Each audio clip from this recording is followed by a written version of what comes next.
Some of the students who were released from the high school brought back and reunited with their parents. Now let's take a live look again at the picture in Denver, Colorado.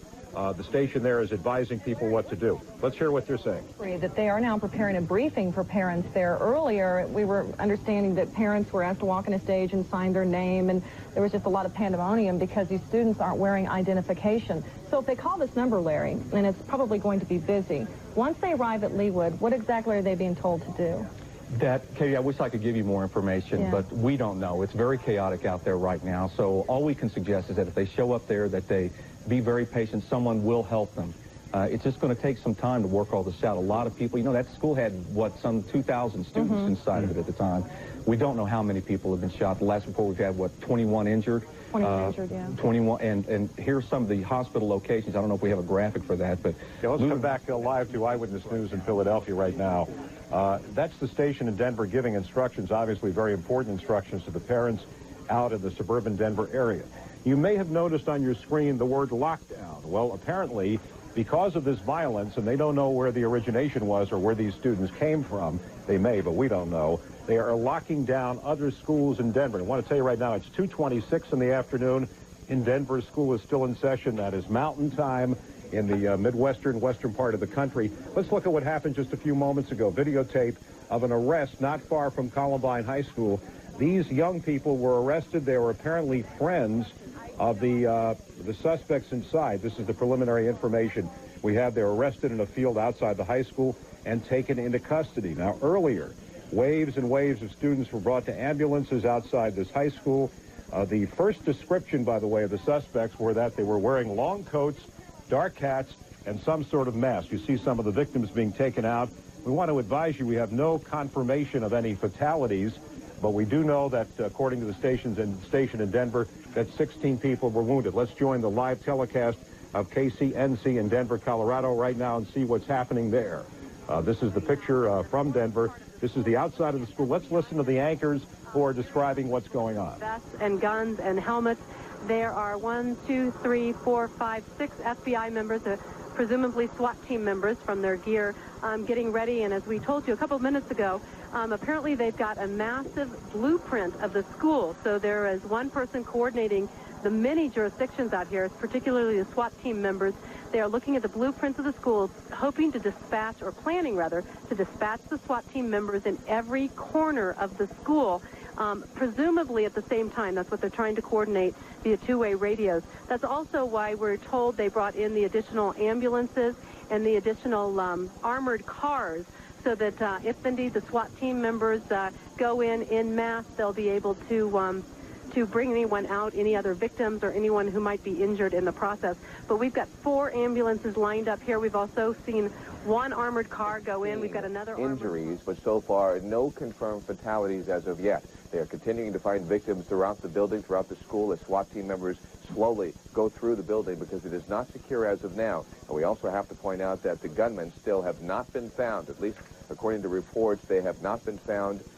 These gunmen wearing the black trench coats may have been in a gang within the school that a lot of witnesses describe as the Trenchcoat Mafia, and they have been described as an odd group of people, but never, ever violent. But that is not confirmed, as that's according to some witnesses. Now, as we continue to watch the situation, this is Kmgh TV in Denver. We're staying on top of the situation as it remains extremely volatile out there, and that's a live shot from their helicopter, and in fact, we expect President Clinton to speak on this matter shortly. So a middle-class suburb, 1,800 students were in the high school when all this started 2.5 hours ago. 2 gunmen apparently still inside the school. Let's listen now live to the TV, one of the TV broadcasts coming out of Denver, Colorado. This is a live broadcast. When the guns started going off, this was video from the triage unit, the makeshift triage that really has been set up from the looks of it on the lawn of a home not too far from Columbine High School. No clue who that is.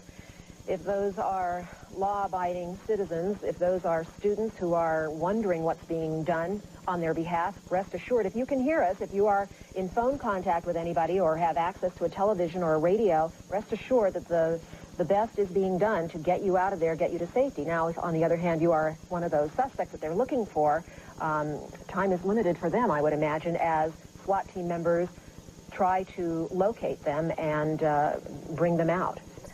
We've been telling you that 18 people have been injured, in some cases critically, in this shooting, and they've been taken to various hospitals around the metropolitan area. The person lying on the ground.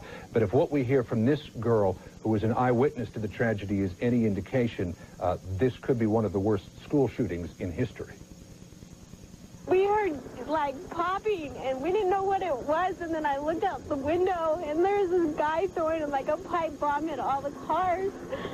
And then he came in, they, like, started blowing up and shooting everyone in the cafeteria. And then you could hear them laughing and running upstairs, and they were shooting anyone of color wearing a white hat or played a sport. And they didn't care who it was, and it was all at close range. Where the Trenchcoat Mafia came into the library and were just shooting everyone that they could, anyone that they can, you know.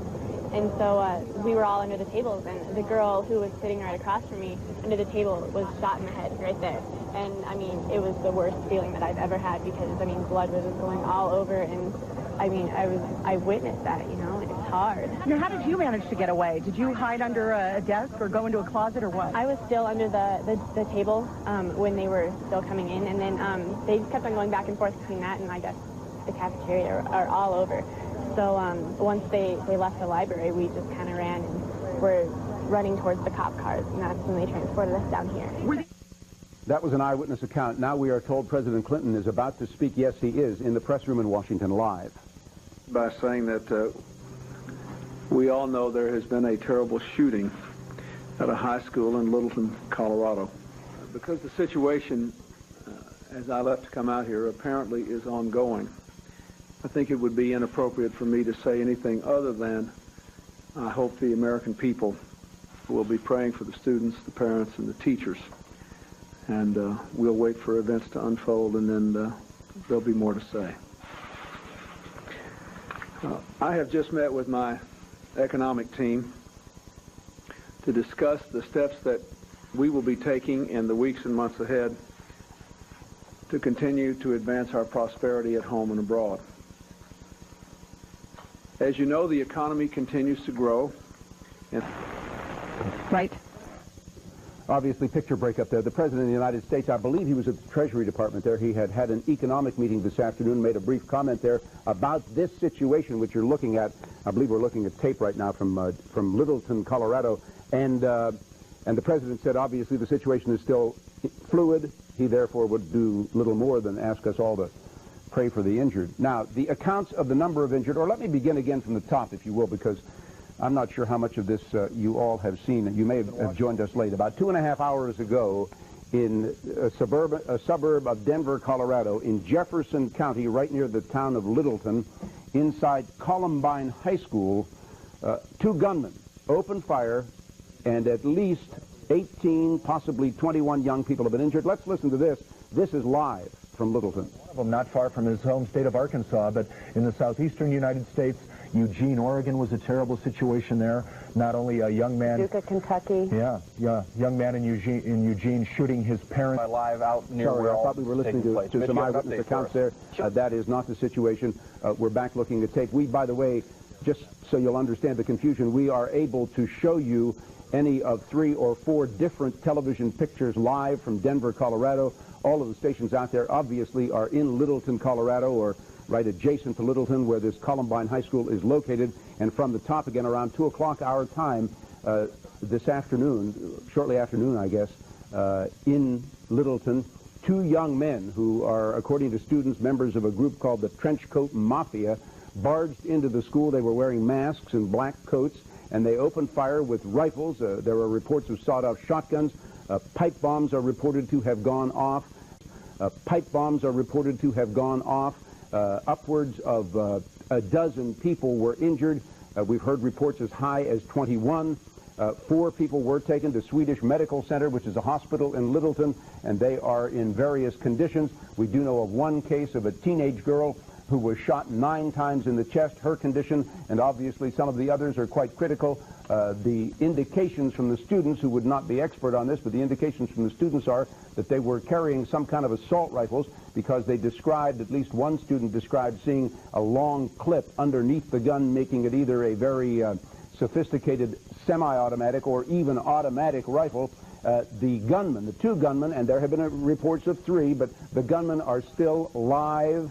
Let's listen in now to what's going on TV in Denver. This is live right now. Updates on what is taking place at the school. Right now there are SWAT teams who are going through the school room by room trying to find the gunman. They are also finding some students who were terrified, obviously, about what happened and were hiding and are still in hiding at this point. This is a very large school, so it may take some time to secure the school and the surroundings.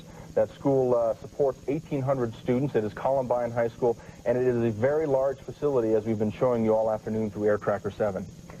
We have lots of video that we have been recording throughout the morning and the afternoon as this whole event unfolded. You may, on occasion, see video of young people being given cover by SWAT team members holding up their weapons, and you can recognize these guys as SWAT team members because they have on the bulletproof vests, and they're holding the big weapons. And here we see that some of them right now taking cover behind an armored car that's being brought in for this purpose, just to provide protection so that nobody can act as a sniper shooting out of a window or from the rooftop.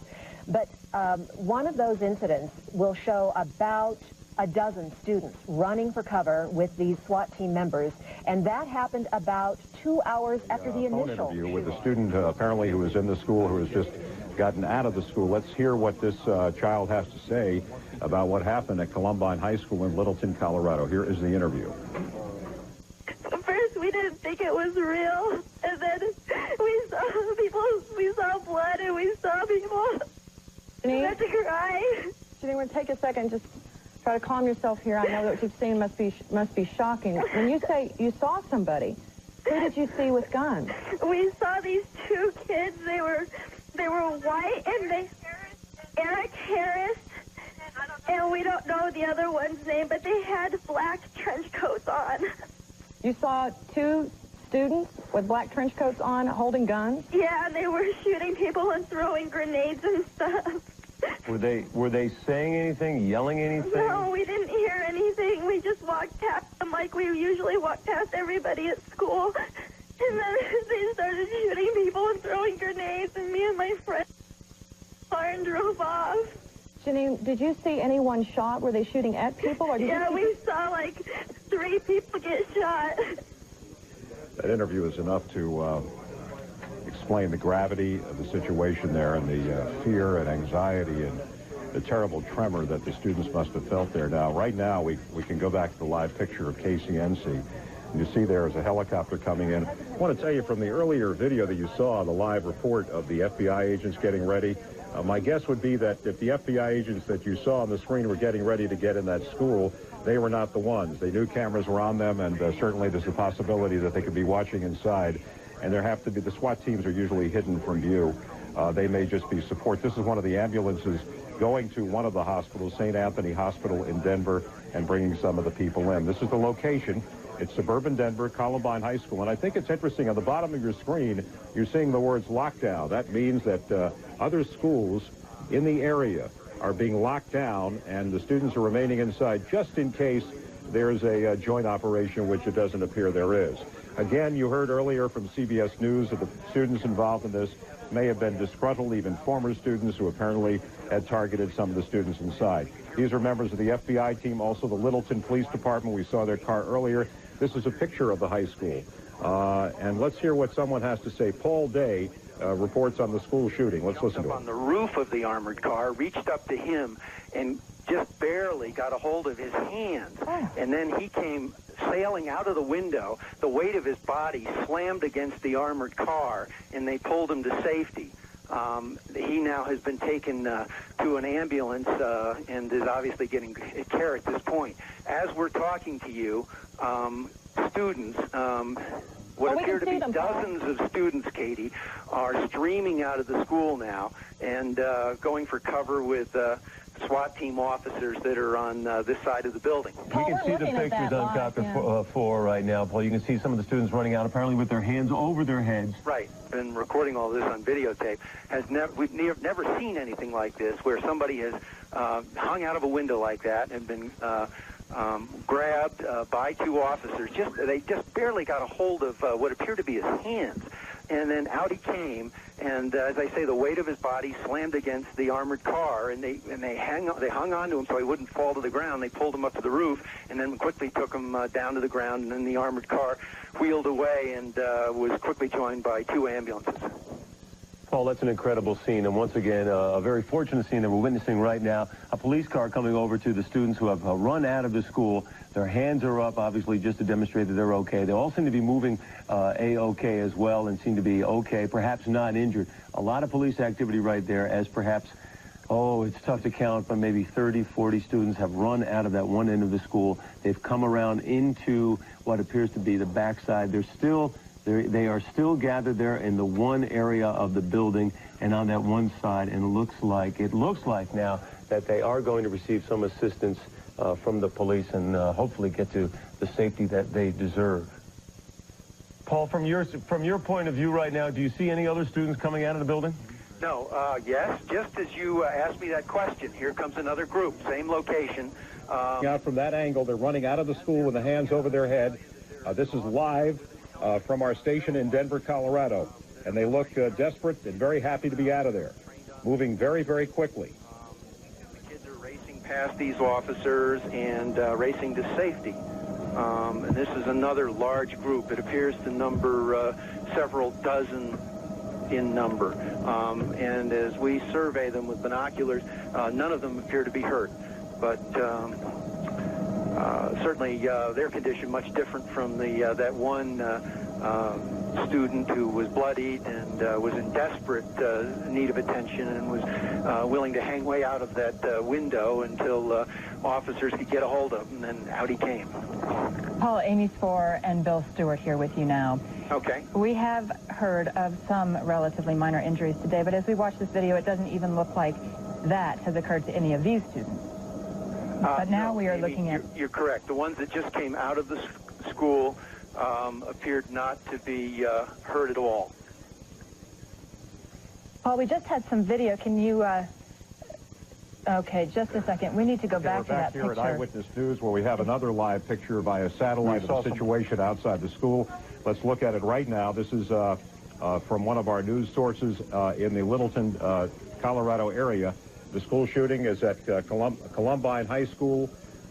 This is located in the suburbs of Denver. Now, you might have noticed just moments ago, the last person they took out was a youngster who seemed to have been injured, and they were getting him out quickly. Let's go back and take a look right now at KCNC while we wait for our other picture. This is KCNC in Denver, our station out there. This is the scene outside the school.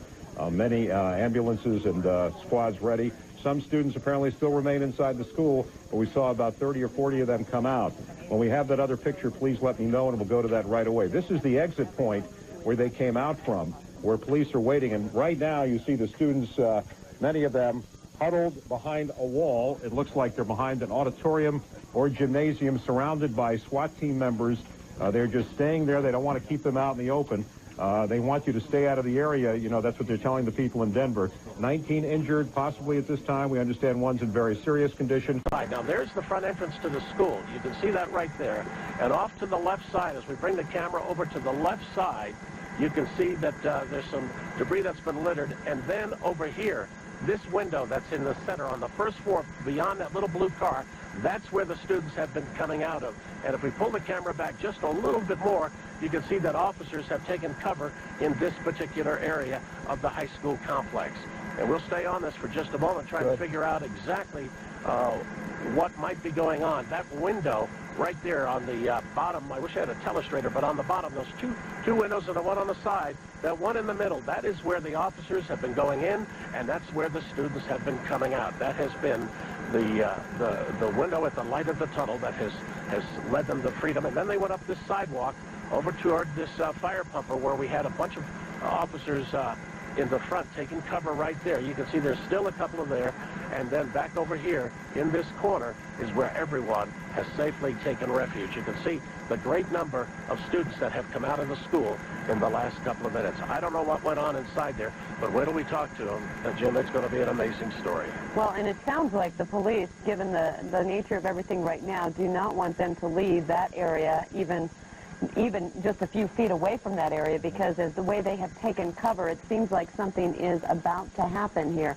Again, we were told that the suspects were on the second floor of the school. Is that your understanding, Tony? Well, that's one report that we have, and let's put the camera back in over here and see if we can see any activity up on the second floor. You can see some of the blinds are down, some of them are up, and I think somebody is coming out of this window here. I think we may have somebody coming out of the window here. This is, again, the same area where the students have fled for safety, just dozens of them out of this particular area. And I don't know if this party is waving for some help or what he's waving for, but his hands are now up in the air, and he is making some type of motion and looking back inside of the high school. I'm not sure what this all means. Maybe there's somebody inside there that needs some help. Okay, now he's walking down to the other window. Mitch, real quick, in the last 5 to 10 minutes, we have seen roughly 30 to 50 students run to safety from the high school. Is there a staging area that these students are being taken to at this point? Are they filtering by you? Any idea from your vantage point what is happening to these large groups of students which are able to run to safety? Good point. The one thing I did hear a moment ago is that there were 30 to 50 students, and they were taken out of the south cafeteria exit. And I believe from the police that was just the quickest, most expedient way for them to exit that area. I don't know that that was necessarily the direction of choice. That was just a way to get them out of there, get them out of the scene, and get them away from the situation. So if they would have it, they're exiting from all different areas, and so there's not necessarily one central area. If there would be, it would be the library up the street here off Bowles near Wadsworth. Okay, Mitch, and we do have information now to help us understand the layout of the school. It is a big building, as you can tell from that Air Tracker 7 video, but apparently the cafeteria is on the first floor on the southwest side. If you've been in suspense wondering about that person who was on the second story near the window, coming out the window that we showed earlier, that was the library above the cafeteria on the southwest side of the building. The person hanging from that window earlier was in the library. And that's a very disturbing video. I don't know if we're going to go back to that or not, but we will, of course, cover this story and bring you every other possible angle on it. We once again go to a live shot from Air Tracker 7 showing the very large facility, which is Columbine High School. And Sean, as you mentioned, this is getting national attention. The pictures that we are watching here in Colorado are being broadcast nationally, and the president is very much aware of this. School shootings are very much in the national consciousness, and the president has asked for the nation to pray for these students and the entire student body, the faculty, the people, the staff who work at that hospital, and we have a moment now that we can listen to the president earlier. And I would imagine it will continue until police have secured the building. No word yet when that might happen, because it is a very tricky situation. Right now they have to assume the worst, that these gunmen are still in there and they are armed and they are lying in wait for someone. Well, what can we say? We've been watching the same scene being repeated over and over and over for the past couple of hours. It's now 3 o'clock. This all began at 11:30, so we're 3.5 hours into this event. No one knows how much longer it's going to take. This is such a tragic situation now. This is just one in a series of events that has happened since 1997. You're looking at a tape action of what happened a little bit earlier today out in Littleton, Colorado. As I was saying, this is just one of many of a series since 1997. Pearl, Mississippi, I remember. West Paducah, Kentucky. Jonesboro, Arkansas, of course. Springfield, Oregon, and now Littleton, Ohio. We don't have any confirmation of any death out there. And that's the good news. That's the good news right now. And what you're watching right now, this is a tape from about 15 minutes ago of a SWAT team rescue, the second SWAT team rescue within about the last hour. And I'm sure a lot of relieved parents trying to look and see if their child is one of those who escaped. Apparently, the cafeteria where the gunmen are apparently holed up with some other students. Let's join now our CBS affiliate in Denver and listen in on what's going on right now. That they always wore trench coats and they wore makeup.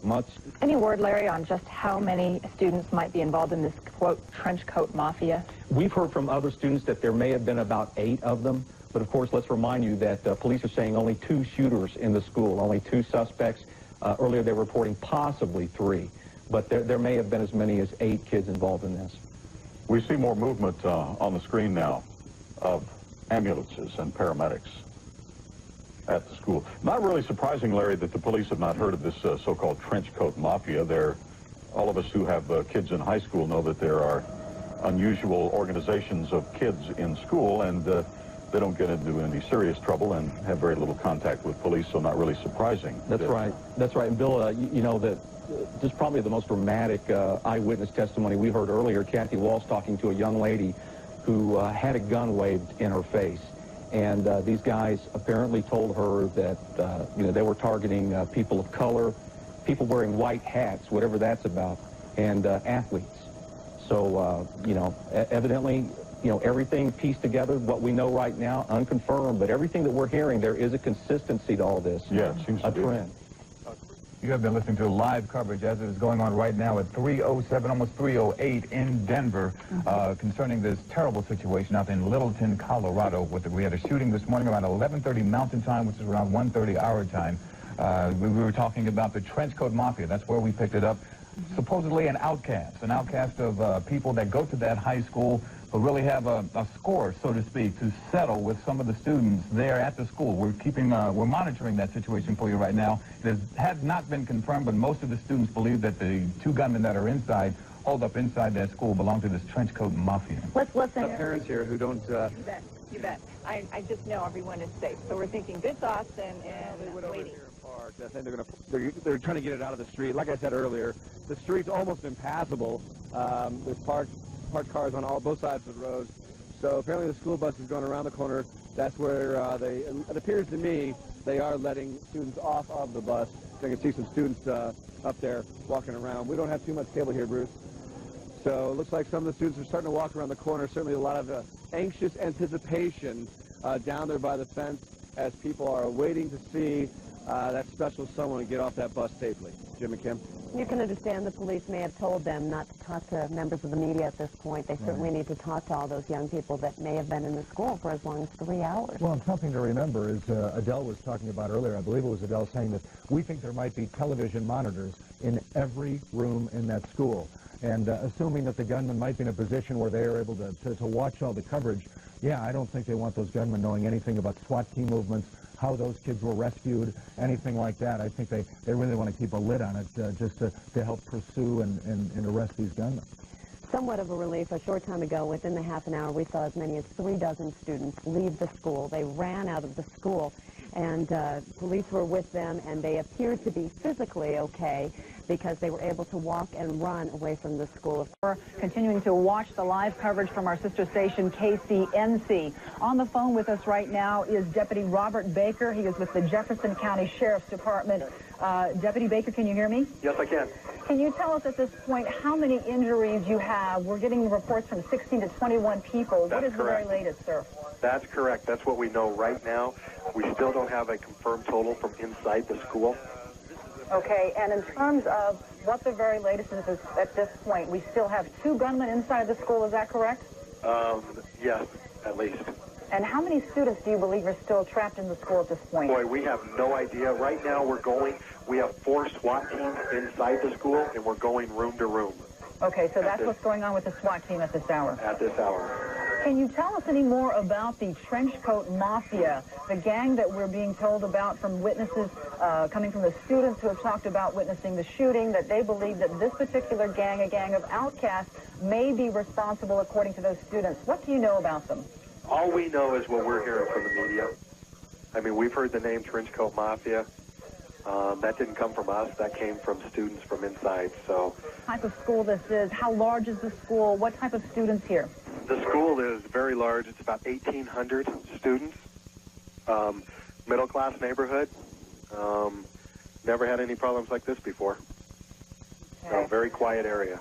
All right, thank you so much. Deputy Robert Baker joining us on the phone live from Littleton, Colorado. Of course, the Jefferson County Sheriff's Department, along with SWAT team members, trying to do their very best and trying to get a handle on this situation. Apparently still 2 gunmen, apparently students we're hearing, are still inside of the Columbine High School. They're trying to get those students out, and of course still no word at this hour how many students may still be trapped inside of that school. Again, 16 to 21 students possibly injured at this point, the most serious being one girl shot 9 times in the chest. No word yet on exactly how serious she is at this point. You're looking at some video now that was taken within the last hour of the SWAT team there on the floor dragging looks like a victim. We don't know if that's a victim or one of the gunmen, whether this might be a suspect that might have been involved in the shooting, but obviously a very tense situation, or someone being told to just stay on the ground. No word on that just yet.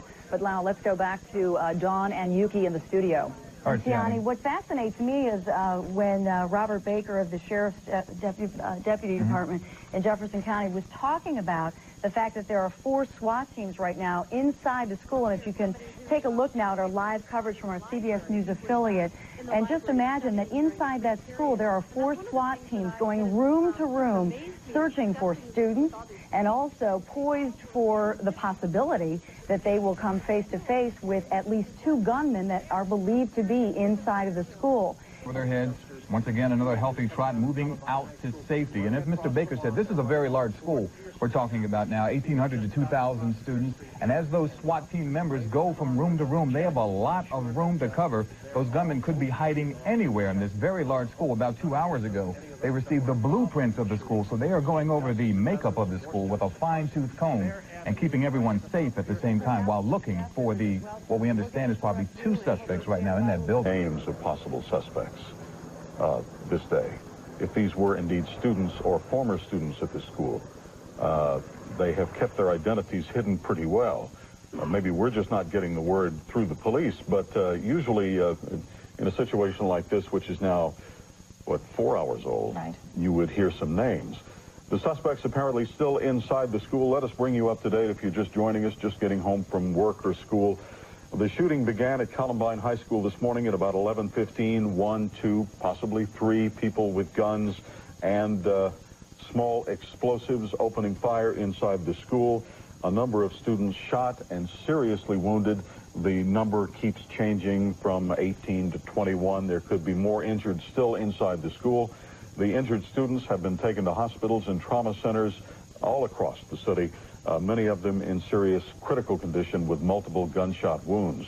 We've been watching students running from the school, escorted by police, as police SWAT teams sweep through Columbine High School, trying to get as many students out as they can and get them away from the gunmen who are believed to be still inside the school. There are 4 SWAT teams from a variety of jurisdictions now inside the school, and they say they will stay until they have gone through every inch of the coverage here on Eyewitness News KYW3, and we are covering the story, a horrible story out of a high school in Littleton, Colorado. That's southwest of Denver. And as you heard from that gentleman right there, possibly at least one of the gunmen inside the building can possibly be identified. He identified him as probably a member of that school's outcast group called the Trenchcoat Mafia. Let's go back, if we can, to KCNC in Denver. So we went back, we started running, we came back, we just figured it's fireworks. We looked up, we saw 2 kids in trench coats with guns, and another kid just standing there on the side of the school in white. We saw him, one of them turned at us. These are students who have just recently been released. We were told just a couple minutes ago by a deputy that this armored car that has been parked here all afternoon, they're trying to clear the way because they are planning to take that in to carry in troops apparently onto the campus. But again, it has been poised and ready there for a couple hours, but they just recently cleared a path for it to make its way up to the school grounds. Bill and Amy? Suzanne, we're so glad to see all the students who are okay, but we did get some not so good news. We're just hearing from Denver SWAT now that they've asked all the EMTs in the area to get to Columbine High School as soon as possible because they have, quote, numerous victims inside the school. Well, one of the students said just a moment ago he ran past 3 bodies, so this had been bad, and it continues to get worse as they discover more victims inside Columbine High School. The police have surrounded the building. We don't know how close they are to getting all the rest of the students and the faculty out. There was a description there from one of the students of a wounded teacher who had a shoulder wound, and 3 more bodies, and then this bad news about ambulances being told to get close to the school because there were more victims inside. Even before that, we knew that there were possibly 18 to 21 injured and at various hospitals. And we've had a variety of different kinds of injuries. We heard one student say a shoulder injury. One student had an injury to an ankle, and then several victims who were shot multiple times in the chest. 2 suspects in this case. Several students have said that one of them is a student at the school and one of them possibly a former student. You are watching team coverage here on Eyewitness News, and the horror, as you know if you've been watching, is just unfolding in Littleton, Colorado. That's southwest of Denver. Just to give you an update if you're just joining us, 19 to 21 students are injured in hospitals now. They have been shot as shots rang out in their school several hours ago.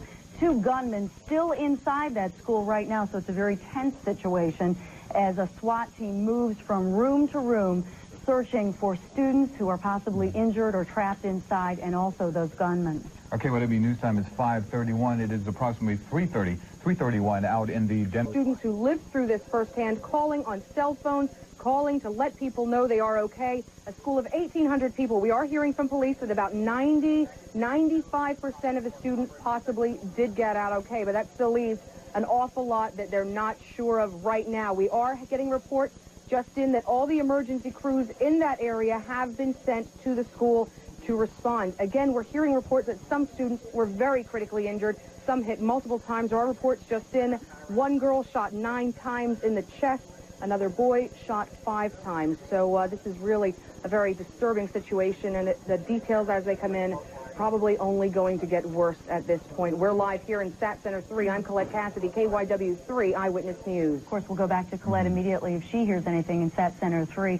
You know, by her numbers, that leaves about a maximum of 180 students possibly still trapped inside of that school. And as we hear students coming out and telling their story and hugging their parents, if you just imagine that there are many still inside hoping and praying. No doubt about it. Developing situation, a tragic situation at a school in a suburb of Denver, Colorado. Let's go back out to that area right now if we can and tune into live coverage from our affiliate station, KCNC. They're standing around now just talking to themselves. Some even have their backs to the building, and their guns are down by their sides.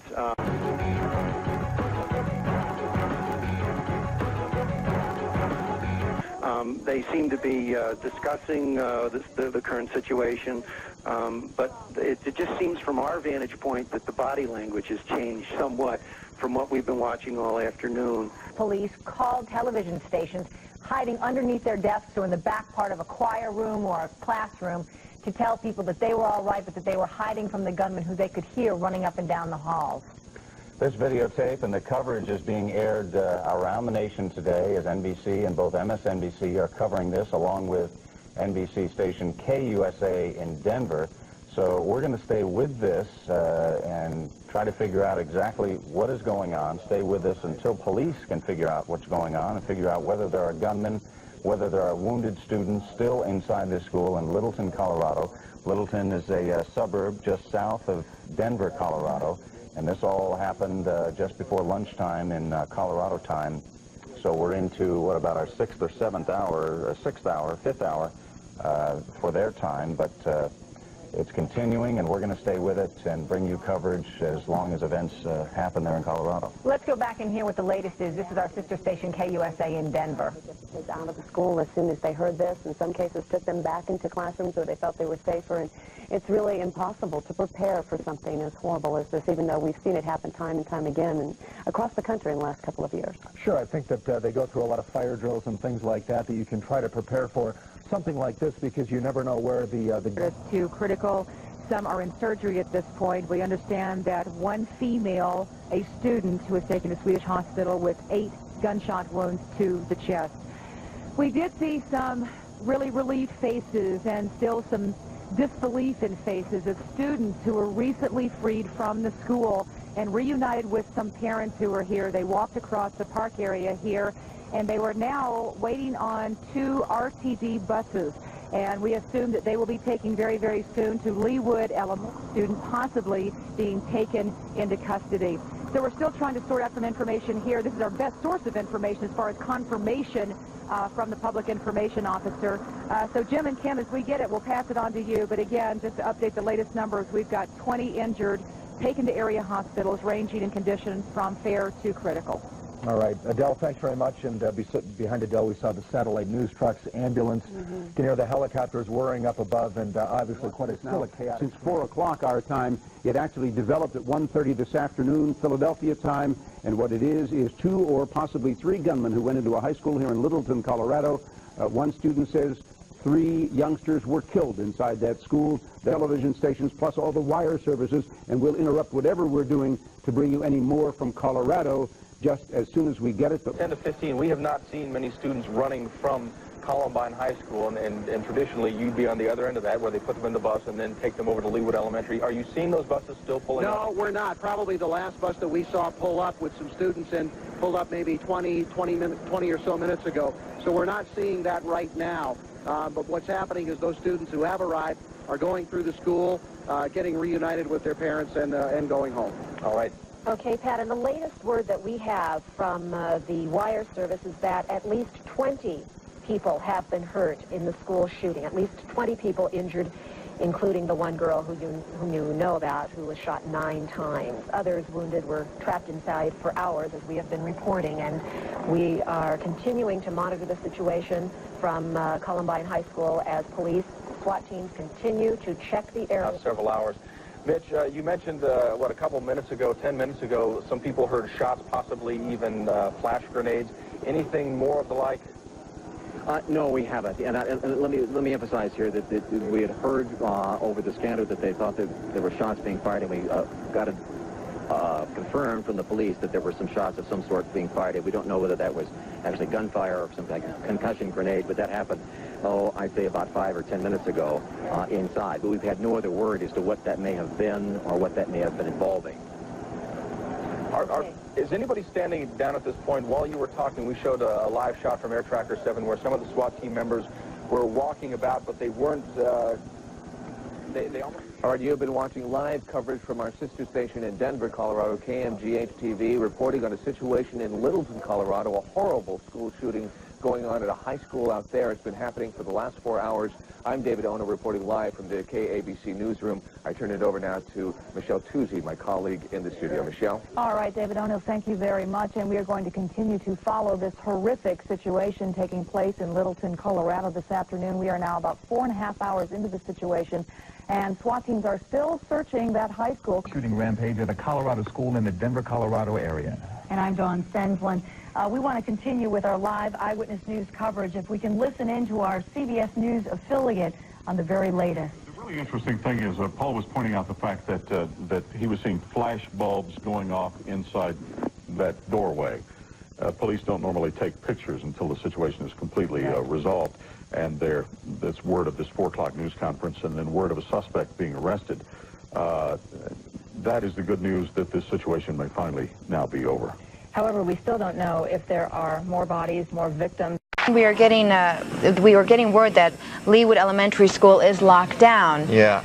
If you are just joining us, 2 young men apparently dressed in long black trench coats opened fire about an hour and a half ago at a high school just outside of Denver in Littleton, Colorado.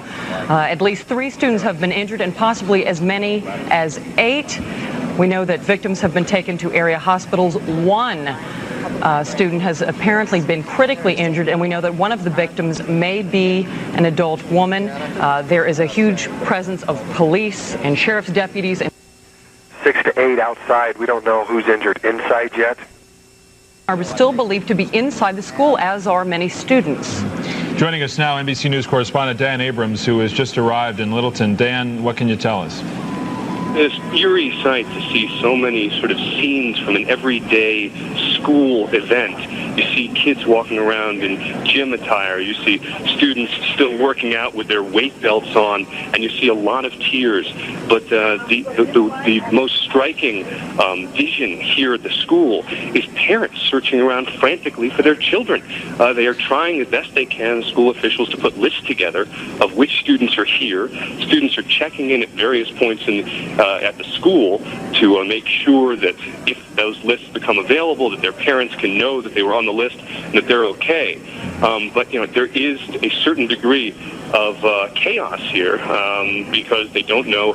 There's not sort of a central meeting point yet. You see students at various points in the school, but again, the most striking aspects of being here are both seeing all of these students in tears in gym.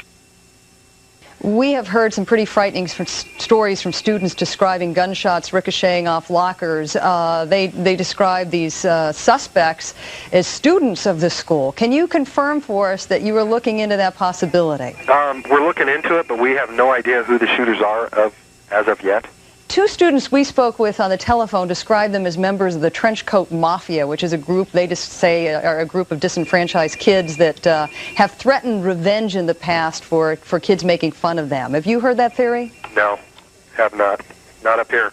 And can you give us any more information on the kinds of weapons you think these suspects may have?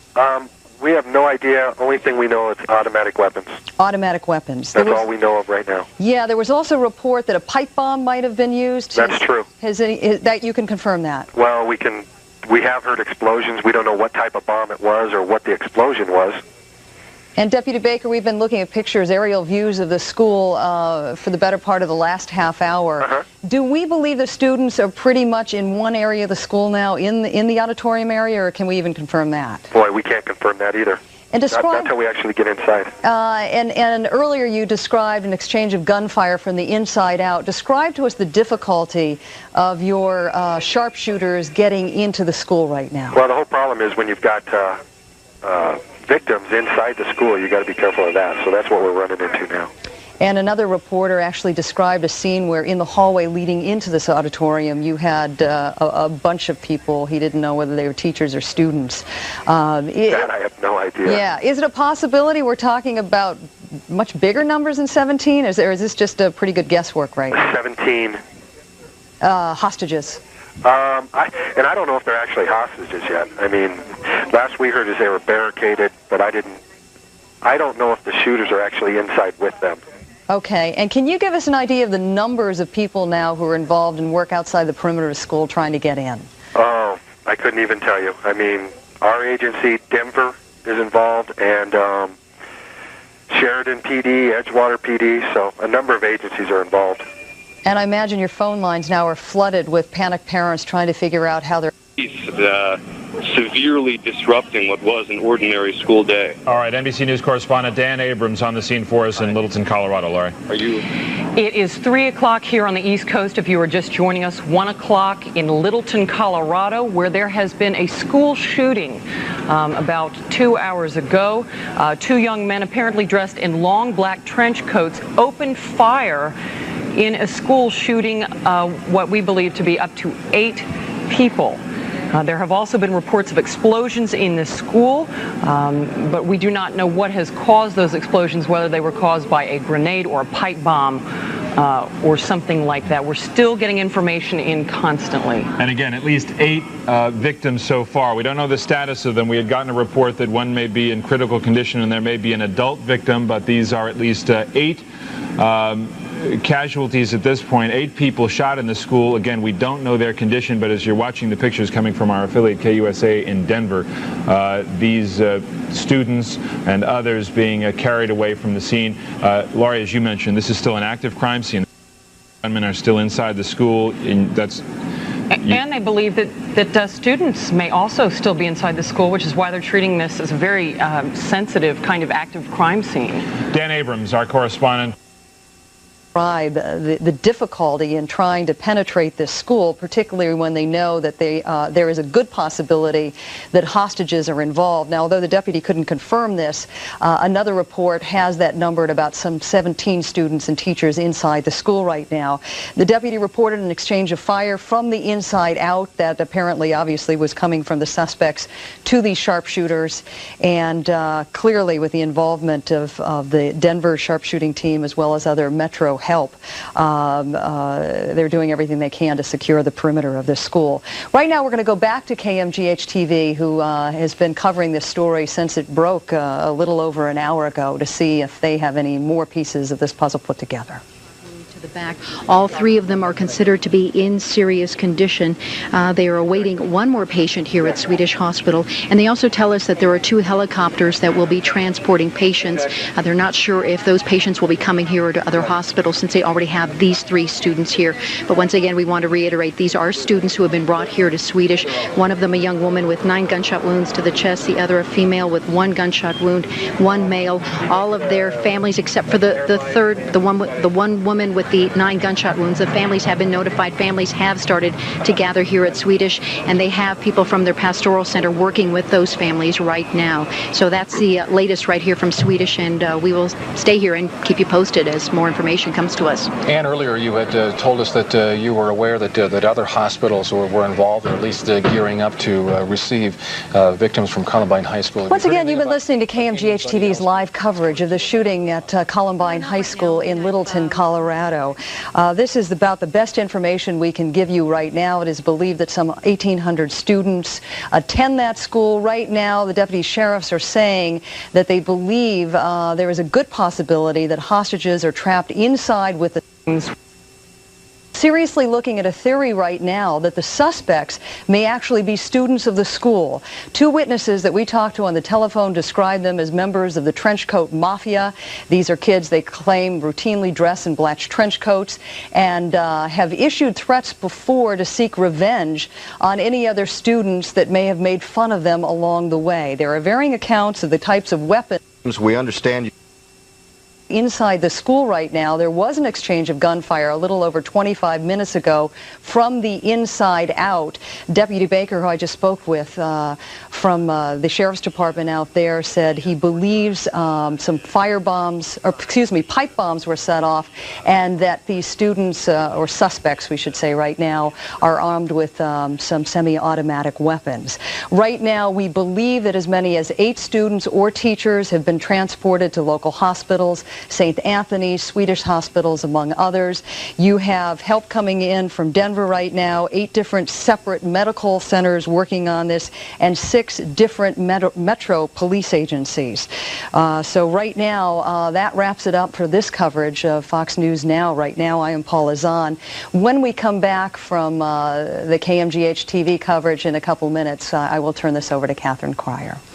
Let's listen in. Early on, right there at that location, before the suspects Here, there are 3 victims in here, 2 females, 1 male. We do have all students. We do have 1 female student brought in with 9 gunshot wounds to the chest. And some of the schools in the Littleton area that are in lockdown mode, that being that they have been locked from the inside. None of the students or teachers can go out, and nobody can come in. Let's try to get that. Basically what this means is that parents are being asked to stay away from these schools for safety reasons for the children right now while the police get this situation under control.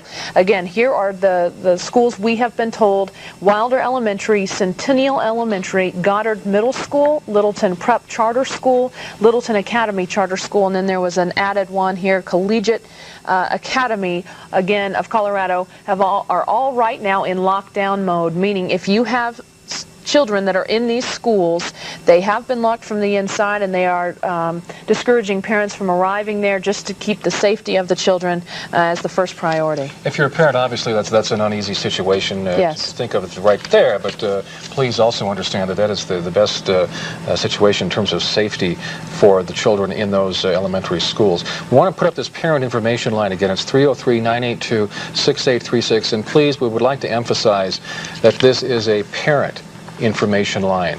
Apparently, they are being inundated by calls from other people who are wishing to get some information, but it has been set up for parents of Columbine High School students only. So if you would please allow the parents the right to use that line exclusively. They're trying to get a second line up at the moment. We'll let you know if and when they do and what that number may be. Let's also try to get an update on the victims of this situation that we know as of now. Ann Trujillo is at Swedish Medical Center.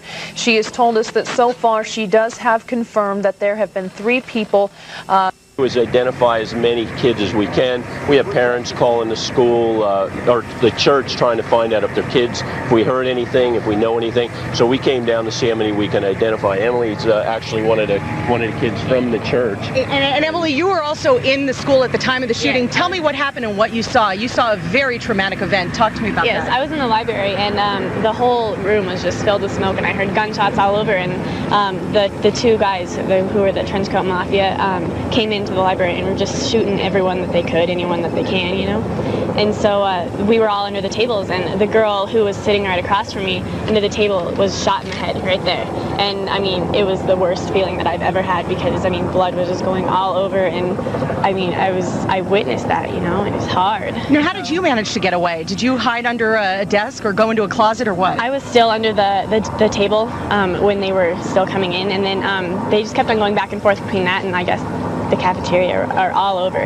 So once they left the library, we just kind of ran and were running towards the cop cars, and that's when they transported us down here. Were these guys saying anything as they were shooting at kids? They were saying that they wanted to do this for their revenge for the school, I guess, because I mean, they're such an outcast at our school. Yeah. So otherwise, you must feel so lucky to be here today. I am very glad. I'm praying so hard. Okay, thank you so much, Emily. Thank you, Ted, so much. You know, it's almost hard to describe the situation around here. It is so chaotic. Kids are shaking, they're crying, they're screaming. None of them have ever seen anything like this. It's just a very, very sad moment here, and I think a lot of parents are arriving. And did not know if other people reassure them and counsel them that they are in fact going to be okay. At this moment, things have slowed down in this area, but we will keep you posted if we hear anything else. Back to you. Okay, Ginger. Thanks, Ginger. We want to join James again on the phone. James is inside the school. James, we understand you tried to call the police and couldn't get through, so we're working on trying to hook you up with the police, okay? Okay. Okay, thanks. We hear you've heard more gunshots? Yeah, in fact, I got a little TV watching you guys right now. Okay. Hoping that I can see what's going on outside. Well, you'll see. Trying to be a little bit quiet so they can't hear me from inside. Definitely. You'll see what we see for sure. What are you hearing right now? Heard a couple gunshots, and then people were running up and down the hall a little bit. And I guess I don't know what happened outside. I just heard them yelling, telling them to get down. They're inside the cafeteria. I hear stuff being thrown around. I'm just staying underneath this desk. I'm upstairs. I don't know if they know I'm up here. I'm just glad they don't. Okay. I'm just staying upstairs for right now. I just hope they don't know. Don't tell us where you are. Yeah, don't This is breaking news coverage from MSNBC of a school shooting in Littleton, Colorado. Here's what we know. At least 8 students shot so far, according to authorities. That's what they know about. There are 2 gunmen who they believe are still inside who are responsible for the shooting, according to authorities. There are some students who are inside as well. This is Littleton, Colorado, southwest of Denver. You are looking at pictures coming from our affiliate KUSA Television in Denver. Laurie? David, let's go now to Dan Abrams, who is at the scene. And Dan, I believe that you have a student with you? Well, that's right, Laurie. I'm standing outside here in front of the library where a lot of the students are running to. It is really chaotic here. Parents running back and forth, looking for their children, people embracing each other in tears. I've got Will Beck standing here with me, who is a 10th grader, who actually saw some of this happen, so I'm going to put him on the people embracing each other in tears. I've got Will Beck standing here with me, who is a 10th grader, who actually saw some of this happen, so I'm going to put him on the phone and let him describe a little bit about what he saw. Will, what did you see there? Well, I was outside eating lunch, and all of a sudden I started hearing these shots, and I saw the bullets hitting the ground. And at first I thought it was fake, and then I saw a kid go down, so I started screaming. And then another kid went down and he started screaming, I'm paralyzed and stuff. And I got my friend and I said, let's get out of here. So we just ran to the commons. And then we ran to the bathroom to hide in there. And then the fire teacher, Mr. Andres, he opened up the stage door so we could get in that way and then be able to get out of the school, out of the gym entrance. So we left over there and like ran through the park and then over to some apartments, and I just called my mom from there. And then I'm over at the library now. Let me ask you one quick question. Did you see anything with regard to what these people looked like who were doing the shooting? Well, I only saw one guy, but I saw him walking around the corner at school in the Commons. He was wearing this big black trench coat that went down to about his knees, and he had a huge gun. It looked like it could have been like an AK-47 or something like that. And he was a white guy. Okay, thanks. I appreciate it. Thanks a lot. Back to you, Lori. Dan, very quickly, have you heard any additional reports of gunshots there at the school? I have not, but that doesn't necessarily mean anything because I'm standing. We have Hendrik Sabrandi on the phone right now, and Hendrik, you were actually seeing where this would be happening. That's some yards down the road from here. So if I can't confirm or deny anything with regard to gunshot. But Dan, we understand that earlier there was an explosion next to a residential fence in the area, but we still don't know if that is related to the school shooting. Well, that's right. We're still waiting to find out more details about exactly how that might be related, particularly based on the distance from the school. Again, we're waiting for better confirmation with regard to what that was. But right here where I am is sort of more the emotional side of what's happened, the aftermath, the parents on their cell phones, the students looking for each other, people writing up handwritten lists of names of students that they find in an effort to make one master list so parents can know exactly where to turn to. But the library where I'm standing right now is the location where many of the family members, the parents, the friends are searching for their friends, their family members, and at this point there really isn't a lot of information that is sort of unified in one place, making it difficult for everyone to get the information that they need. All right, NBC's Dan Abrams, thanks very much. Let's go over to David now. The latest is this: at least 8 students shot at Littleton High School, in Littleton, Colorado. It's Columbine High School there southwest of Denver. 2 young men wearing masks, according to reports, and dressed in long black trench coats came in and opened fire around 11 o'clock Mountain Time, Littleton time today. At the moment, reports from Littleton are that other schools in the district, in the area, are locked down. What that means is, as we look at KUS last hour, that there was a group known as the Trenchcoat Mafia. Apparently these 2 gunmen were seen in trench coats. These kids dressed in black were disconcerted about their friends, about the school. Anyone relating this sort of information to you? Not yet. Not hearing anything about that yet, but it is surprising, as I said, knowing that this is an area where the people are highly intelligent. You wouldn't expect the kids who go to this school to be as troubled as they are, but apparently the stories coming out are those that make you raise your eyebrows. Again, we haven't had a high school shooting in this area for as long as I can remember, and a lot of the kids very shaken up. But local high schools around here are going about their business. It looks like classes are still in session in high schools that are around the Columbine High School area. It's just this one pocket of the Denver suburban area that tends to be affected. All right, tell us about the parents. Obviously, this high school is cordoned off. Parents have been trying to get there. There apparently is some sort of area at an elementary school nearby, Leedsdale, I believe it was, or a school close by. Can you give us some idea of the layout? Yeah, many of the parents are being sent to a local elementary school here to try to hook up with their kids. And as you can imagine, there have been tearful reunions as worried parents who hear about this thing at work or at home are running down to make sure that their child... 4 students at Swedish, one of the girls was shot 9 times in the chest. Yeah, gunshot wounds to the chest, 9 gunshot wounds to the chest. Another girl that was taken to Swedish had 1 gunshot wound to the chest, and there was a male student that was taken there that had a gunshot wound to the back. They're all listed in serious condition at Swedish, but the good news is they are all conscious and talking to the doctors right now. Let's check back in with Greg Moss, who's at the scene. Greg? Okay, Gary and Kyle, actually, we're just getting briefed by police officers right now. We understand they're going to be holding a press conference here in about 15 or 20 minutes. We'll be having to move our truck at that time. We're, of course, at the staging area at Leawood and Pierce, just about a block and a half or so from the high school. You're looking at a live picture now of the SWAT staging and tactical areas. We are getting word now from some folks that as you've been hearing, that obviously the suspects are still inside there.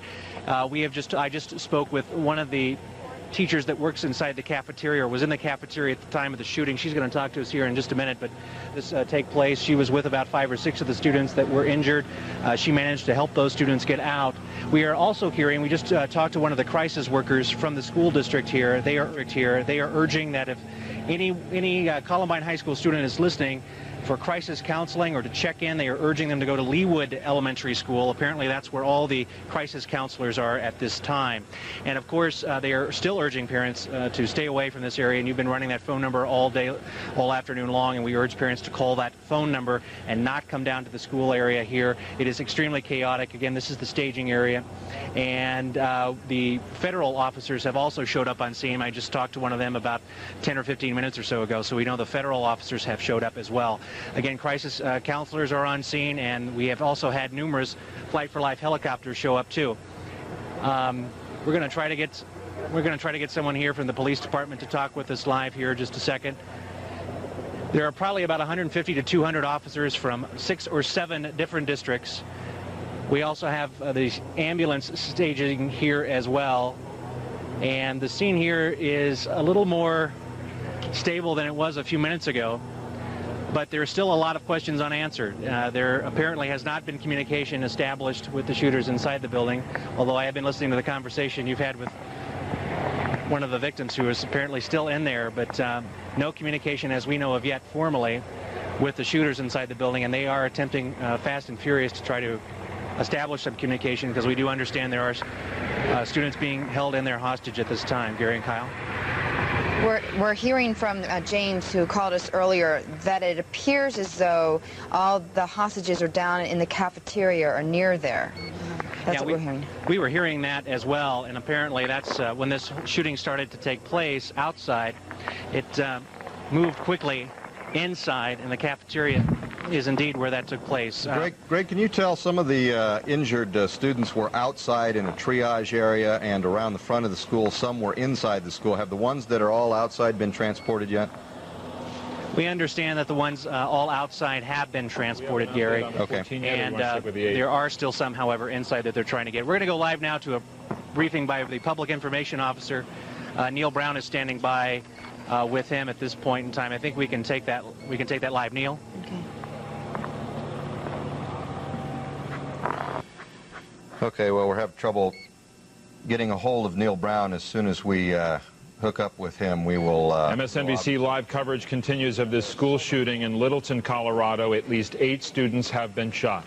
On the phone with us now is Sarah Spalding. She's the Public Information Officer at Swedish Medical Center, where the injured students...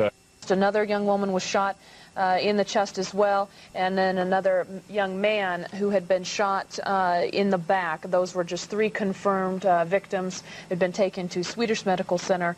In addition to what Lance just told us at St. Anthony's, we also had some people sent to a couple of other hospitals in the metro area. We have talked to a number of students this afternoon by phone to try to get an assessment of what happened inside Columbine High School about 11:30 this morning. David Mesh is a student at Columbine. David, thanks for taking a minute to talk to us. Tell us what happened this morning from where you were. Well, I was in the lunch line trying to get my food, and I started hearing everybody yell, get down, there's kids outside with guns. And so I got down, and pretty soon we all evacuated into the auditorium and ran we ran up the stairs in the auditorium, then out behind the school. And I looked over there, and all we saw was a bunch of kids running, and I saw 2 men wearing black coats.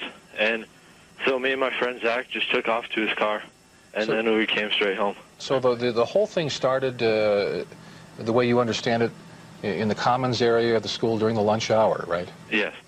And at that point, were you told to evacuate, or did everybody pretty much at that point just take off for the auditorium? Well, we were told to evacuate up there because normally that door's locked, and so we can't go in there. So they were telling us to go up in there. Now, were you able to get a good look? You had said you described these 2 men as just being dressed in black, basically. Were you able to see anything else? No, they were wearing masks. They were both wearing masks. Yeah. Okay. We had heard earlier from another student, David, that said he recognized one of these people as being a member of a group there at Columbine High School that had a reputation for being a part of the Gothic style and called themselves members of the Trenchcoat Mafia. Have you heard that around school? Yes, I have. So how many members of this group are there? Do you have any idea? I have no clue. There's 10 to 15 of them. Really? But I only saw 2 or 3. Mm-hmm. Had you ever heard talk at school or threats being made by this group of individuals, something like this? No, I have not.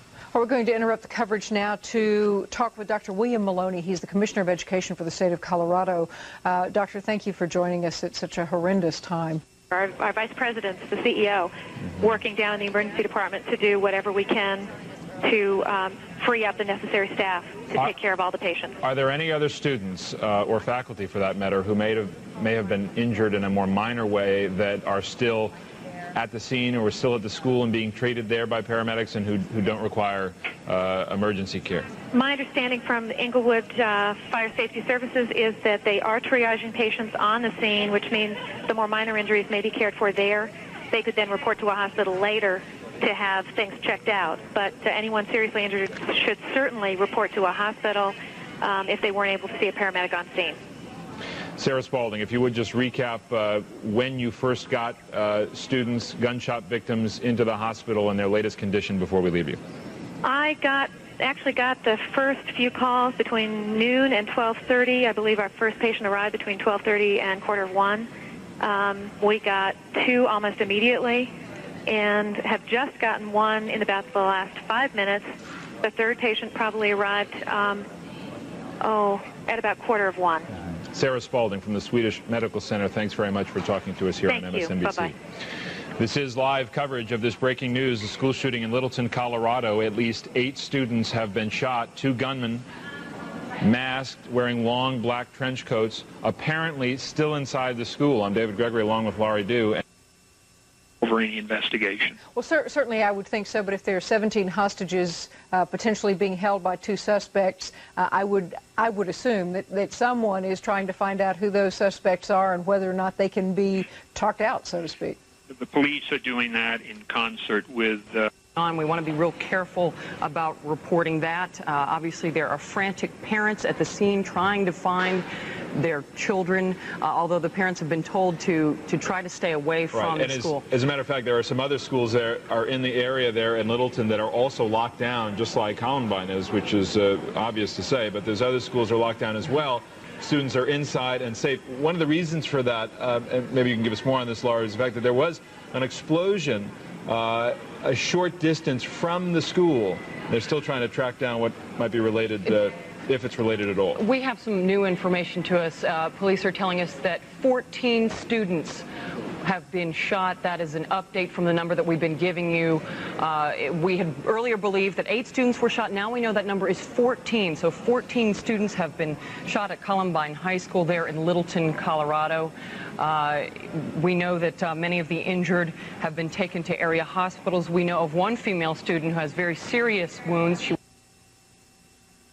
was wounded very severely in the chest with 9 gunshot wounds. Some of the students have been treated at the scene and those shocking. 14 students have been injured. And that information coming to us by way of the Associated Press, calling together information from local service reports there on the scene in Colorado. We got off the phone just a moment ago with Sarah Spalding from the Swedish Medical Center, which is the urgent care center that is closest to the campus. Certainly useful and necessary and probably bore results. It is never adequate to every situation, and certainly has not been today. Well, Dr. Maloney, I certainly understand that it's easier in hindsight to analyze how to figure these out than it is before they happen. Thank you so much for taking the time to join us this afternoon. Thank you. I know. Let's go now to Swedish Hospital. We don't know if that woman is a teacher or in the administration at the school. We'll try to get you more information on that as well. As we're coming up to a few minutes before 3:30 here in the east, 12:30 in the west, and 1:30 in Littleton, Colorado, the scene outside Columbine High School in Littleton, where shortly after 11 Mountain Time, about 11:15, students first heard shots. Two young men in long black trench coats wearing masks, according to reports, came in the school and started shooting. There were shots that were heard ricocheting off of lockers. Also, explosions both heard and weapons seen, grenades, according to some students that they discerned that were used and were thrown around. There are still some students who are inside, as well as the gunman, according to authorities. You are looking at the staging area outside Columbine High School, where the SWAT team has mobilized. We don't know at the moment where they're focusing their attention, where these gunmen might be, other than the suspicion, a very real suspicion, that the gunmen are still inside, as well as some students. There were also some reports of explosions inside the school, with some students reporting that the explosion may have been caused by a grenade or a pipe bomb. We still don't know about that, and there was also reports of an explosion next to a residential fence in the area. We don't know if that is related to the school shooting either. We are looking out for a police briefing that we understood was forthcoming. We'll go to KUSA now to listen in.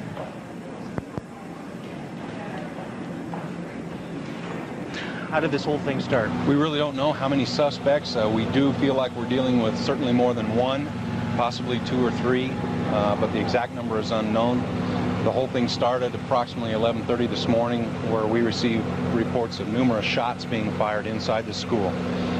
When our deputies responded, they could still hear shots being fired, also could hear some explosions in the school, and could see some fire. One of the deputies reported that he was returning fire to a suspect at one point. I haven't confirmed that. I haven't been able to talk to that deputy, but I heard some air traffic to that effect. I don't have any indication that the suspect was shot. I don't have any reason to believe any deputies have been shot or injured in any way at this time right now. I do know that we've had at least 4 people transported to area hospitals. We feel like we do have more victims, but the extent of their injuries and the types of their injuries are unknown right now. Are those other victims possibly still trapped inside the school? Is that your understanding? Some are inside, some possibly just outside, and right now efforts are being made to retrieve those victims without endangering more lives. Any idea how many students or teachers are still trapped inside the school? Or have no idea. What's the plan right now? I mean, there's lots of activity going on. This is obviously the staging area, but where do you go from here? Like I said, right now, one of the things that we're just going to have to wait on is the SWAT team, SWAT teams, I should say, to effectively search the building and the area before we can say it's safe for the rest of the personnel here on scene to respond in. However, like I said, the priority is to the victims. Absolutely. Yet. Thank you very much. You bet. You've been watching MSNBC's coverage here of a school shooting in Littleton, Colorado. We can tell you that a couple of hours ago, 11 o'clock Colorado time, 2 gunmen began opening fire inside of Columbine High School, and we can tell you now that 14 students have been apparently injured in this school shooting. And as we've been monitoring KUSA's coverage in Denver, Greg Moss, the reporter on the scene in Littleton, was speaking to one of the SWAT team members, and we've been watching in the staging area. As you look at this live picture and you see some members of the SWAT team and other members of the Jefferson County Sheriff's Office milling around as they've had the SWAT team deployed. We don't have any information yet about where exactly the gunmen are inside of the school. All we know is we continue to monitor this coverage that they are preparing at some point to go in as we continue to listen to KUSA. We don't have any information yet about where exactly the gunmen are inside of the school. All we know is we continue to monitor this coverage that they are preparing at some point to go in as we continue to listen to KUSA from Denver. Police officers, numerous officers, including Denver, Lakewood, Jefferson County. So a dramatic rescue just a moment ago of some of the students at Columbine High that were trapped just a few minutes ago. Let's go back to Gary and Kyle. All right, Tony LaMonica, thanks very much. Jim Benham, and I've stepped in to give Gary Shapiro a much-deserved break. Tony, let me ask you, are you still with us? Go ahead, Jim. I'm with you. Tony, I know that Ginger Delgado is on the, I believe, the north side of the school. There is some sort of a triage area set up. We don't know if any of these students who have just been rescued will need that. But how far away are those kids right now from the triage area? Probably about 1 block, Jim, just about a block away. And we really don't want to show everybody where that is, but about a block away, plenty of ambulance, plenty of medical people on scene in case they do need help. But I'll tell you what, that the way that they were running, the way they were moving, as the speed at which they fled from that school to the waiting arms of those officers, I can tell you they looked like they were in pretty good shape. And I haven't seen any of them move to any ambulances at this point. All right, thanks a lot, Tony. We want to let everyone know that any kids that are still in the school, we told you earlier to call the station and we'll put you through to police. Do not call the station. Be quiet. Stay where you are. Hide. Okay, now we want to go to Greg Moss, who's just standing by live there. You have one of the students that just came out of the school, Greg? Actually, this is Andrea, and her boyfriend, we understand, is one of the victims that was shot. Andrea, what happened? I just heard that he's been shot in the knee, but he will be okay. He's at some hospital. His parents just called to inform me. You were inside the school when this whole thing took place. Explain what happened. I didn't hear anything, but the fire alarm did go off, and everyone started evacuating, crying, and hopping fences, and we had heard there was shootings, and everyone ran to my house to call. And what was going through your mind at that time? I don't know. I just couldn't believe something like this could happen here. I mean, we thought it was safe, you know? A lot of emotion running high around here, students we've talked to. Awful. Scary. Any idea who, a lot of people have called in saying we know the suspects, but do you have any idea what the motive might be for something like this? I don't know. If they say that some of the guys from our school, I don't know what they could have been thinking. Maybe they've been made fun of. I don't know. I don't know what the deal is. Again, your boyfriend was shot in the knee? Yeah, I just found out, but he'll be okay, I guess. That's very good. I'm going to go to the hospital. Okay, Andrea, thanks so much for joining us. Gary and Kyle, as you heard just a few minutes ago, we were talking to Steve Davis, the Jefferson County Public Information Officer. We're actually going to be moving a little bit closer here in a little safer vantage point. They'd like us to move here in just a few minutes, but they have not established communication with the suspects or multiple suspects that are in there. They're still trying to sort that out, and the SWAT teams are gearing up and planning and perhaps making some sort of way to establish communication and go through the school very carefully to ensure that there are no more victims inside the school. And you saw Tony LaMonica, a very dramatic rescue of some of those students on the other side from where we are at right now. Okay, Greg, we understand there are some students still hiding in classrooms. Right, and apparently they have TVs in their classrooms, so if you're watching kids, turn your TV off. Absolutely. Of course, or down at least. Yeah, the police are asking those students inside to continue to hide, not to call the media, turn your televisions down or off, and your first priority, if you're watching, should be take care of your safety. Of course, we don't know if the suspects have televisions as well, so we're very hesitant to give too much specific detail about the tactical operations that are happening here. We can tell you there are probably about a half dozen ambulances that have staged here. This is the main tactical operations. We have SWAT teams from all across the metropolitan here, at least 6 different districts, and there are probably 200 to 250 officers on scene here, including federal officers who have just shown up as well. Lots of crisis counselors are showing up, and they have been urging folks, if you are a student from Columbine High School, to go to the Leawood Elementary School for crisis counseling, which they are setting up there. And they are also setting up some posts at Columbine Public Library, which is at Bowles and Pierce. And again, they're asking parents not to come down to the school. They're asking friends or anyone else concerned, don't come down here. There's a phone number on the screen that you'll be having. That's the number that they should contact. Okay, all right, Greg. We have actually, that phone line has been jammed, so I think so many parents are calling that. We've taken it away for a while. Okay. We want people to go to either Columbine Public Library or Leawood Elementary School. Understandable. We're going to move our vantage point here in just a few minutes, and we'll check back with you as soon as we get set up across the way. Okay. Thanks a lot, Greg. I know that you and Gary have been talking a little bit about some of the schools in the immediate vicinity that are on lockdown right now. That means that parents, as frightened as you might be about the prospect that this could spill over into surrounding neighborhoods, don't worry. These are the schools in the immediate vicinity of Columbine High School that are now on lockdown. And when we say lockdown, that means, Kyle, and correct me if I'm wrong, but parents can, not even a parent can get in and pick up a child. No child can get out. No one can come in. Everyone that was there when they went into school this morning is there, staying there for we don't know how long. And I think parents can understand the safety regard that, that has to go into something like this. But here you see the latest list of the schools that are on lockdown at this point. Wilder, Centennial, and Goodland Elementary Schools. Also Littleton Prep, Littleton Charter School, And there was one other, Leawood Elementary. And also Chatfield Elementary. And we are adding Chatfield Elementary to the list or as well. Chatfield High School, pardon me. Well, goes without saying that right. Chatfield High School is on there. Now, we've been talking an awful lot about Leawood Elementary. This is MSNBC's continuing coverage of a school shooting in Littleton, Colorado. 14 students shot so far, that according to the latest Wire reports. And a short time ago, a number of students were actually rescued from the school who were still inside along with the gunman. We have tape from our affiliate KUSA in Denver that we want to show you now of that rescue effort, and some of the students successfully, you see them there running after coming out of the school and running into the safe arms of police officers. 4 students in that group.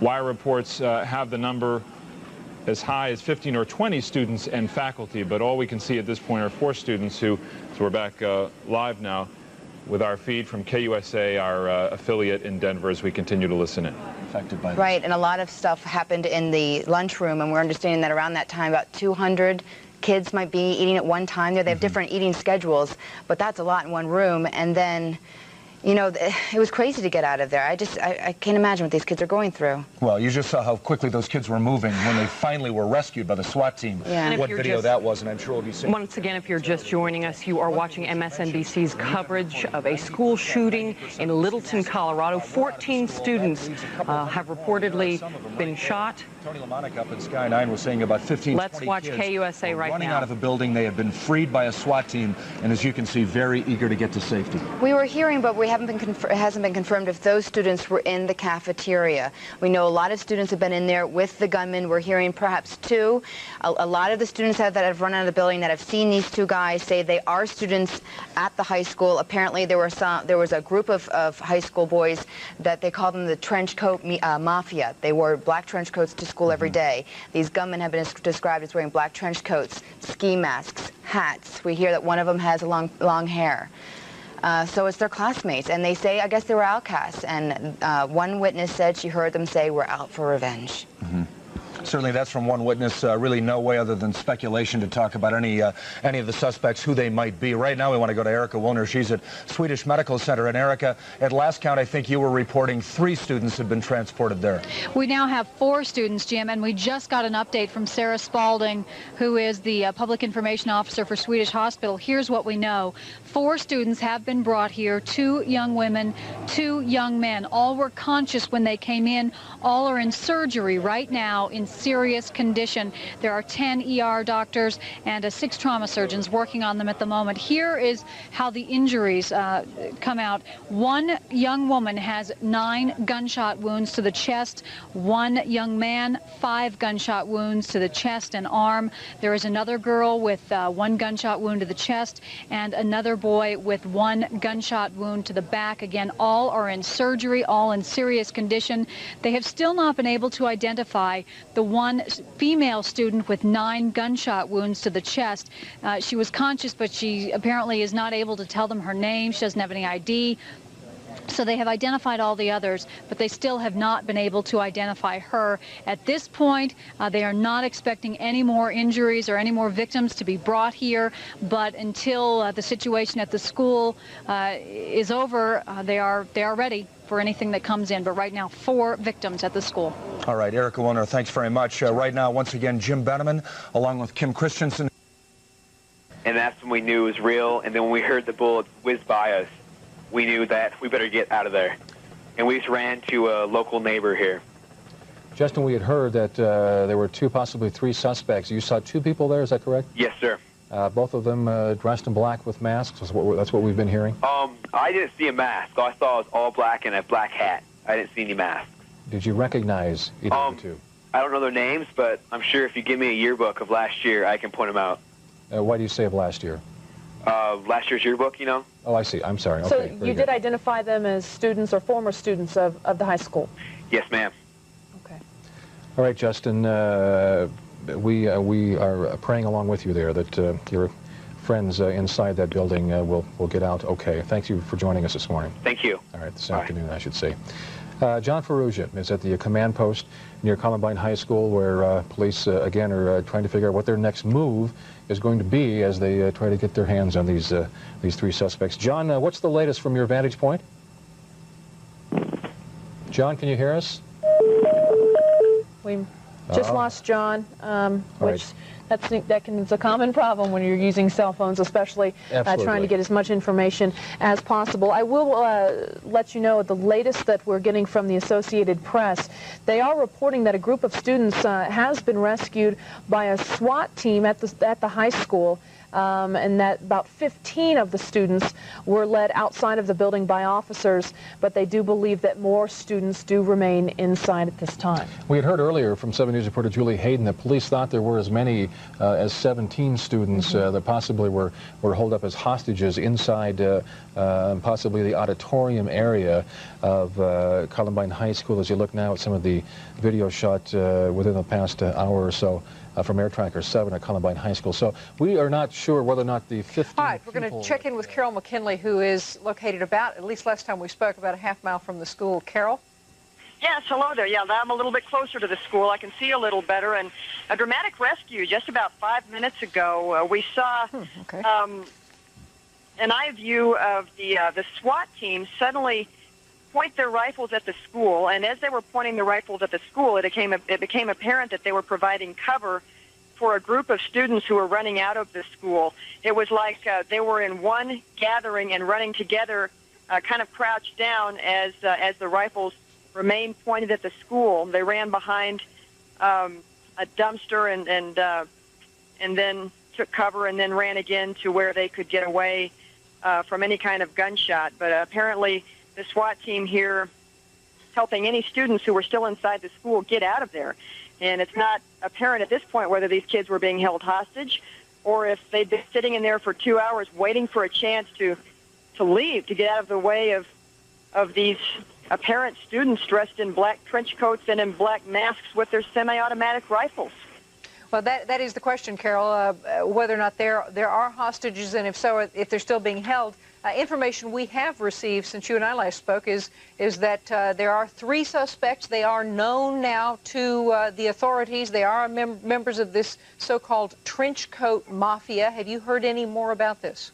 Yes, I have. I heard an interview with one of the students a little while ago who said she knew these kids, that they were the outcast kids who have problems with jocks, that they don't like the way they've been treated, and that they always wanted to show the jocks that they were more powerful than the jocks. And so this student said that they'd always been bad kids and that she wasn't surprised that they had tried something, but that she was shocked that they would try to hurt other kids.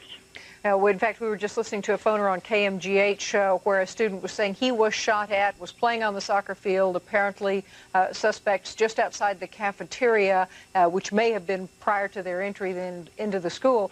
We also, though, heard from the Jefferson County Commissioner that there may be fatalities. He's saying he has heard there are fatalities. Any confirmation on that? I don't have a confirmation, but I had heard, yes, that at least one fatality may have come out of this, and I had heard about one female teenager who had been slipping in and out of consciousness, who had been shot in the chest 8 times. There's another male teenager who had been shot and is in critical condition and being operated on at the moment, Catherine. But at this point, it's really shaken up the community. We've got parents at a local elementary school, a huge traffic jam driving this way and that, down the wrong way, running down the street for a mile to get to the school because the traffic's so bad. They just want to get to their kids and hold them and make sure they're okay and take them home. We're also hearing new information that there's a confirmation from the police that there were at least 4 exploding types of sounds louder than what the semi-automatic rifle would have been. And we don't have any confirmation that they were pipe bombs, but people are speculating that these Mafia Trenchcoat gang members, as they're calling themselves, perhaps took some kind of exploding device inside, maybe a pipe bomb or grenades. They must have thought about this before they went in. Absolutely. All right, Carol McKinley, thanks so very much. Let's check in now with Fox correspondent Alicia Acuna, who's also there at the scene. Alicia, what can you tell us?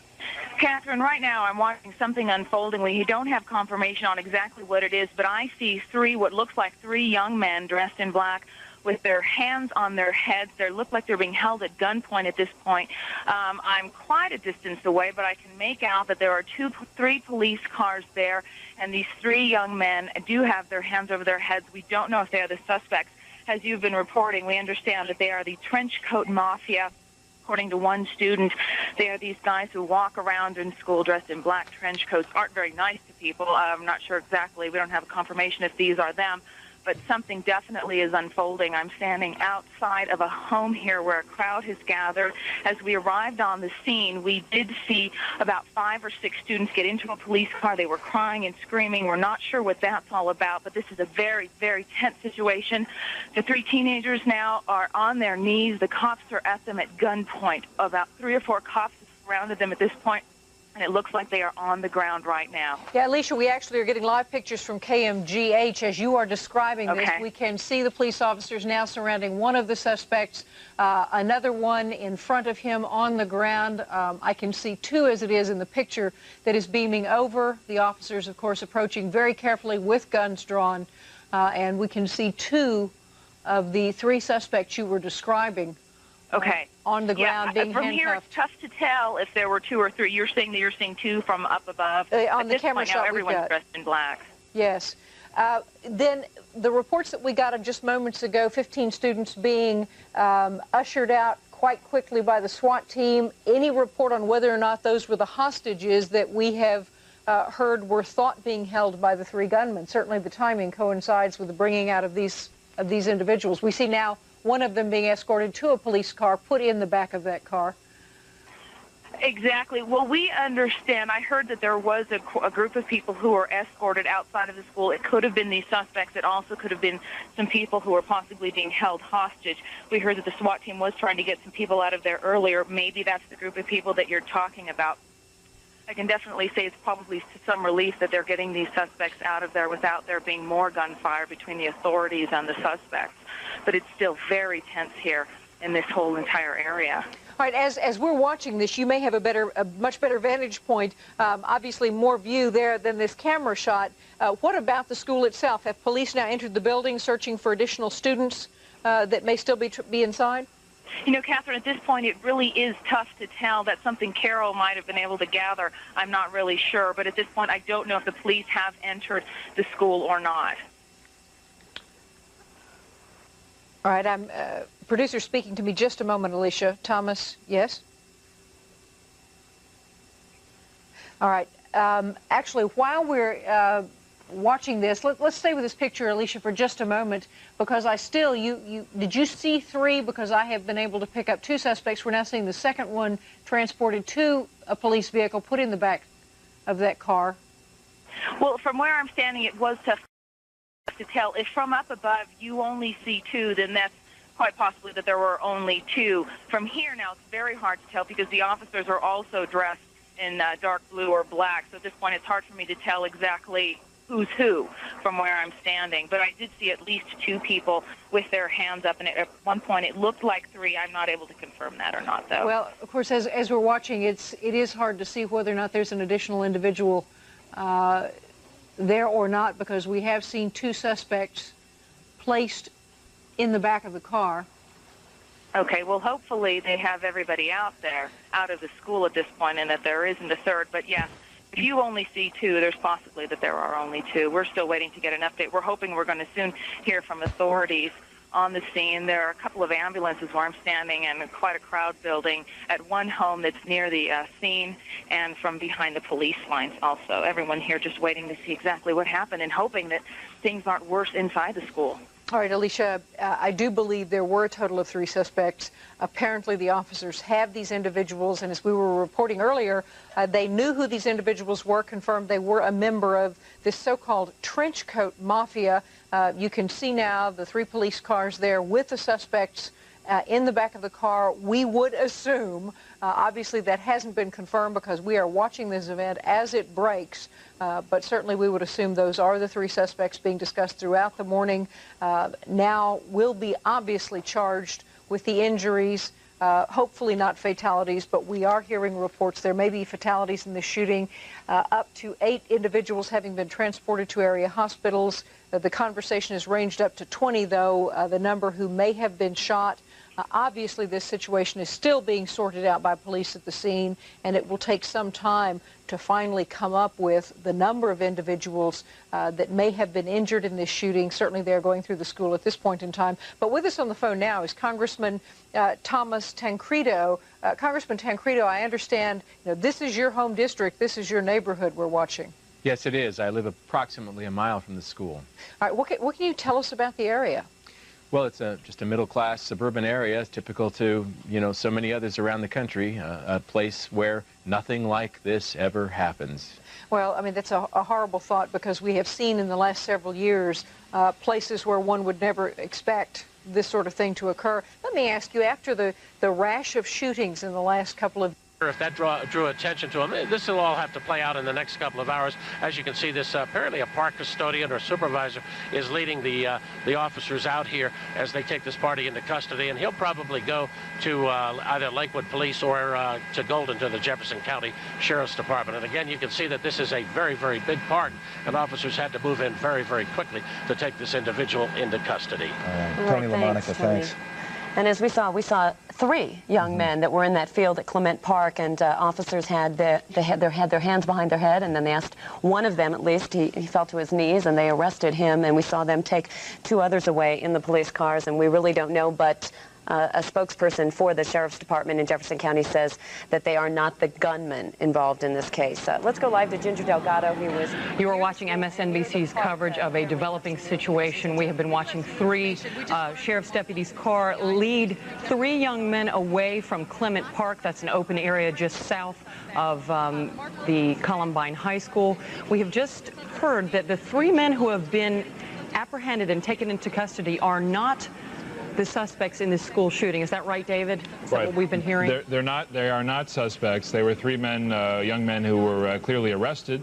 We don't know in any way, whatever, connected to the shooting, but they were apprehended just a short distance, a major park, as you were pointing out, right behind the school's campus, and they were taken into custody just a few minutes ago. But again, authorities out there saying they are not suspects, period, certainly not the suspects involved. But there may be reports coming in that that these 3 young men were described as friends of the suspects in the school shooting. But again, we don't have any concrete information on that.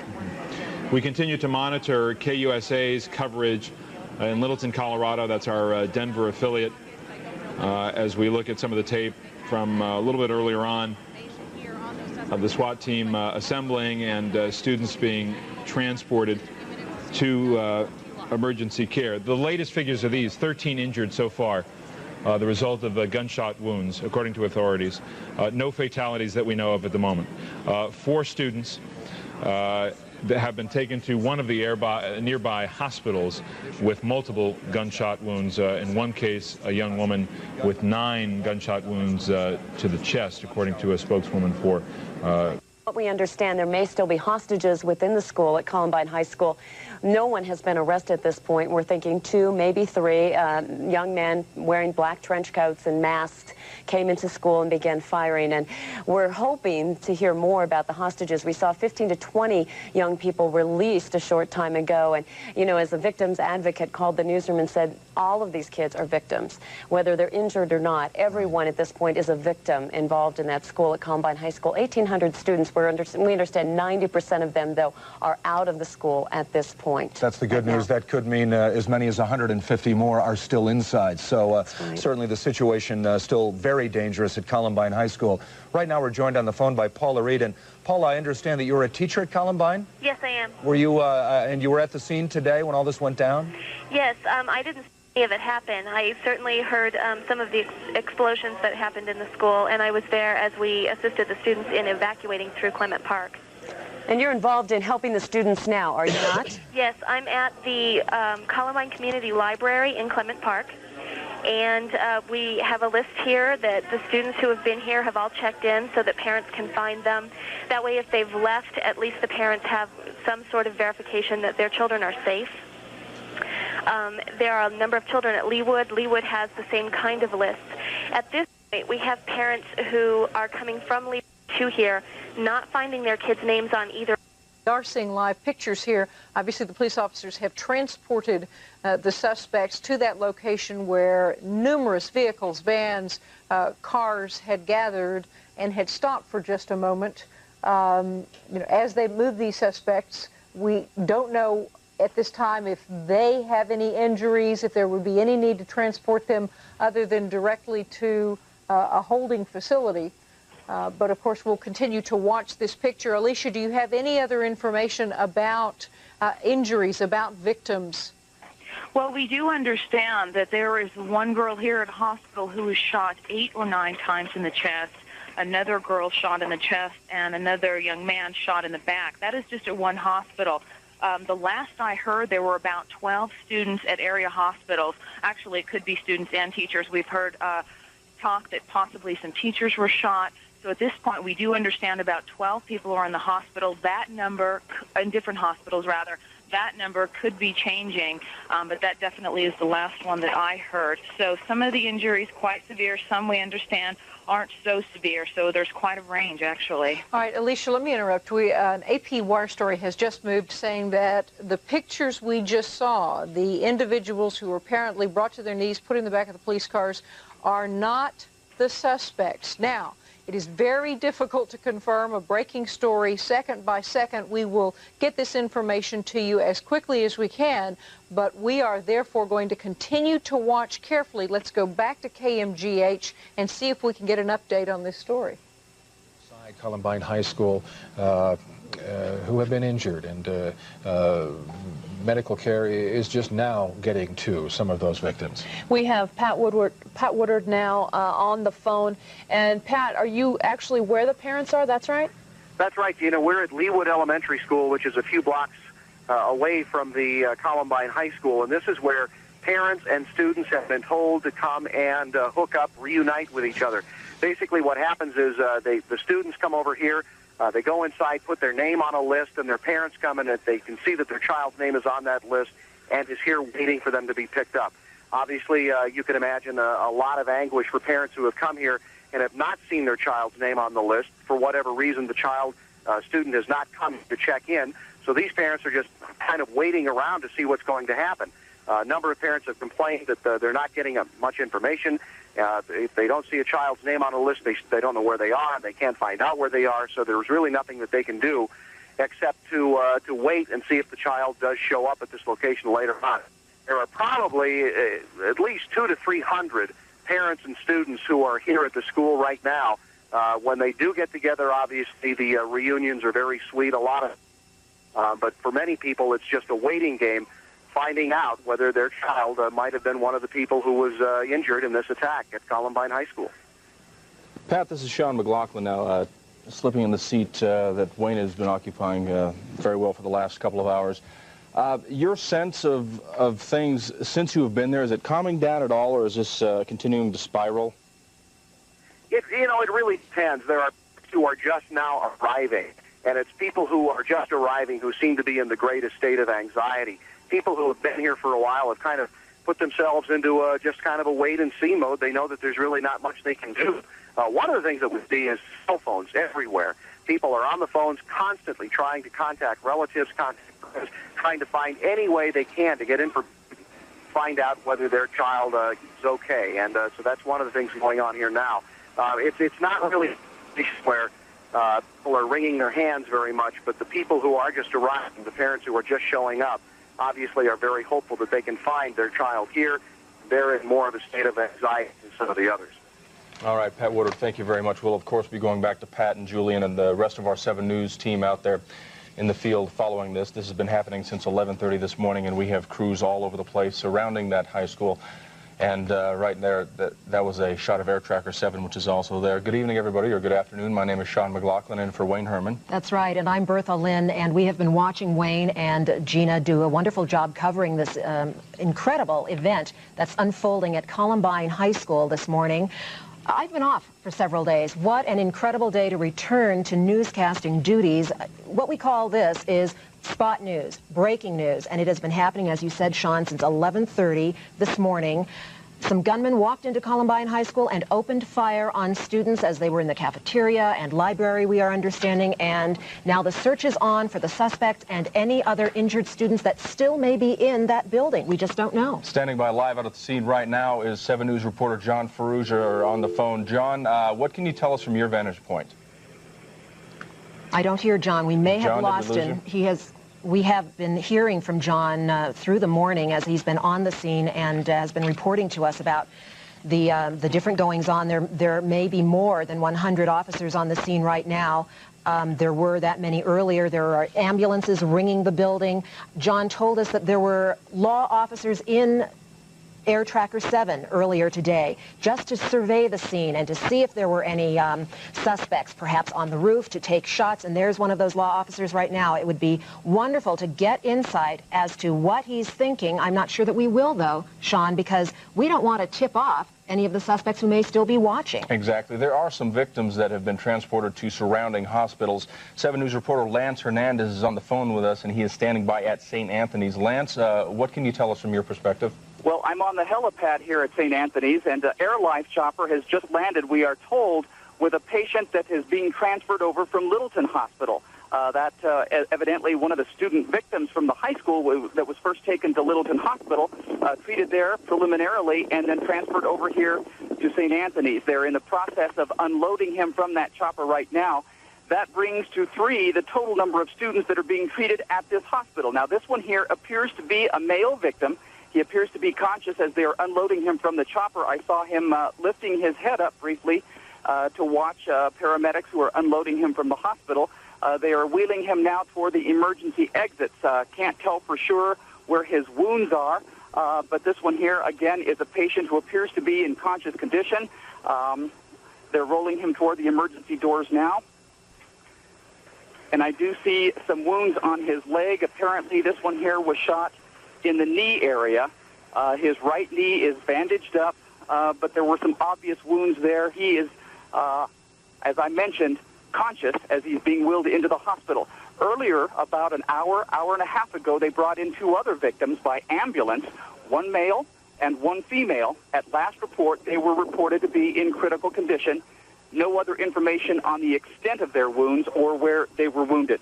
So again, over here at St. Anthony Central, they now have 3 victims that are being treated. Back to you. Lance, are you hearing from any hospital officials out there how many total victims there may be? We are, of course, getting varying accounts, 7 to 8, with different types of wounds and different conditions. Are hospital officials saying what they are hearing through the grapevine, perhaps? Swedish Medical Center is not expecting any more admissions. Are saying anywhere from 8 to possibly 12. Are you seeing any parents showing up at this point? Well, I have to tell you, we've been up on the helipad for the last 20 minutes waiting for this one here. So I haven't been at the emergency room exit, to catch any family members or parents that may be arriving. But there obviously are three victims here, so there should be 3 families en route, if not already here. Lance, you've been on journalistic duties for years. You've seen plenty of helicopters arrive with injured patients. Anything different about this situation since it is a high school or because of the circumstances? What is your sense of this? Well, you see stories like this happen on television, and you hear this from people that experience crime or some kind of tragedy in their own way, but you've never seen, a shooting like this happening. I've never seen a shooting happen like this at a school in Denver or any city that I've worked at. This one here, I can just say my first thought was heartening. As you are looking at live shots from Columbine High School, there appears to be people being rescued by a SWAT team. Earlier, the SWAT team was responsible for a larger group of students being rescued. There you see them scrambling to safety under the cover of SWAT teams armed with automatic rifles. What they are escaping from, of course, is a shooting that has occurred at Columbine, apparently by 3 disgruntled students who have still eluded the SWAT team's capture. There was a scene earlier, about a half hour earlier, where we thought the suspects were being captured and put in police cars. Apparently, they were not the suspects. We have with us from Washington Congressman Thomas Tancredo. He is a Republican from Colorado. And Congressman, this is within your district? It is not only within my district, it is approximately 1 mile from my home. Now, we are looking, Congressman, at some very dramatic footage right now. This is live from the scene as these students are apparently being saved by the SWAT team. how well prepared this SWAT team looks, particularly shot wounds at this point is what we're seeing in police in this area for this kind of an emergency. Unfortunately, they have had to be prepared for a long time. I mean, because things like this have happened often. I say unfortunately they've had to be prepared, but fortunately they are well prepared. Everything that I have seen so far would lead me to believe that the responses of everybody on the scene, from the police to the sheriff's department to the emergency medical teams, has been just extraordinary, and I thank God for that. Congressman, let us listen to our Fox affiliate KMGH as they describe this rescue operation. All right.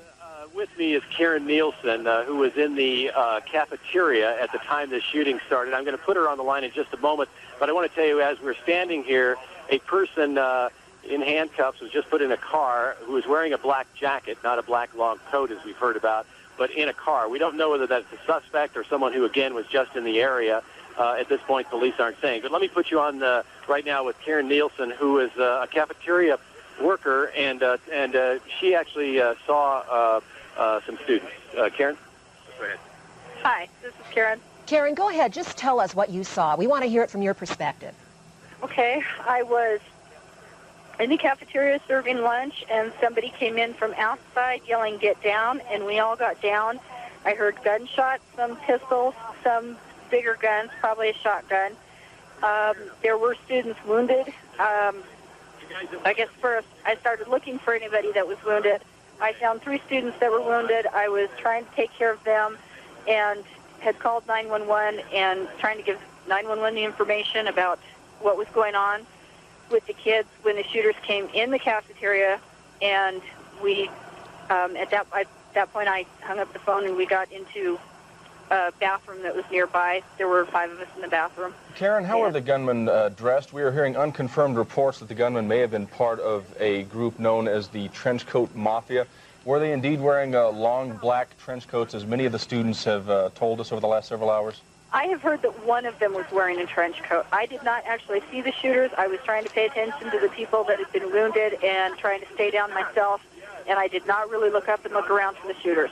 Karen, forgive me if this is redundant. Are you a staff member or a student? You said you were serving lunch at the time. I'm in the cafeteria. I'm a cafeteria worker. I see. Okay. So this is not the ordinary lunchtime. How long have you worked there? No, not at all. How long have you worked there, Karen? I've worked here for a year. A year. How many of these goth students are there? A lot of mention has been made of these young people who dress in black, and we should mention that this is just a theory, but they are investigating. I'm sorry, you're breaking up, and I can't understand what you're saying, and I've also got a helicopter overhead. Okay, I understand. We'll try to talk to you later. Thank you so much. That's Karen Nielsen, a staff member at the cafeteria at Columbine High School. That was one of 2 locations where we understand the shootings took place initially. We were told the school library and also the school cafeteria. And they are reporting that they can see other victims who are down. Is there any way to tell where the suspects and exactly how many suspects there are? Right now, we just feel like we have at least 2 suspects. Where exactly they are in that building is unknown, at least to me. If the SWAT team members have an idea where they are at, that is certainly something that we wouldn't want to broadcast until those suspects are contacted. In case they have some media outlet they have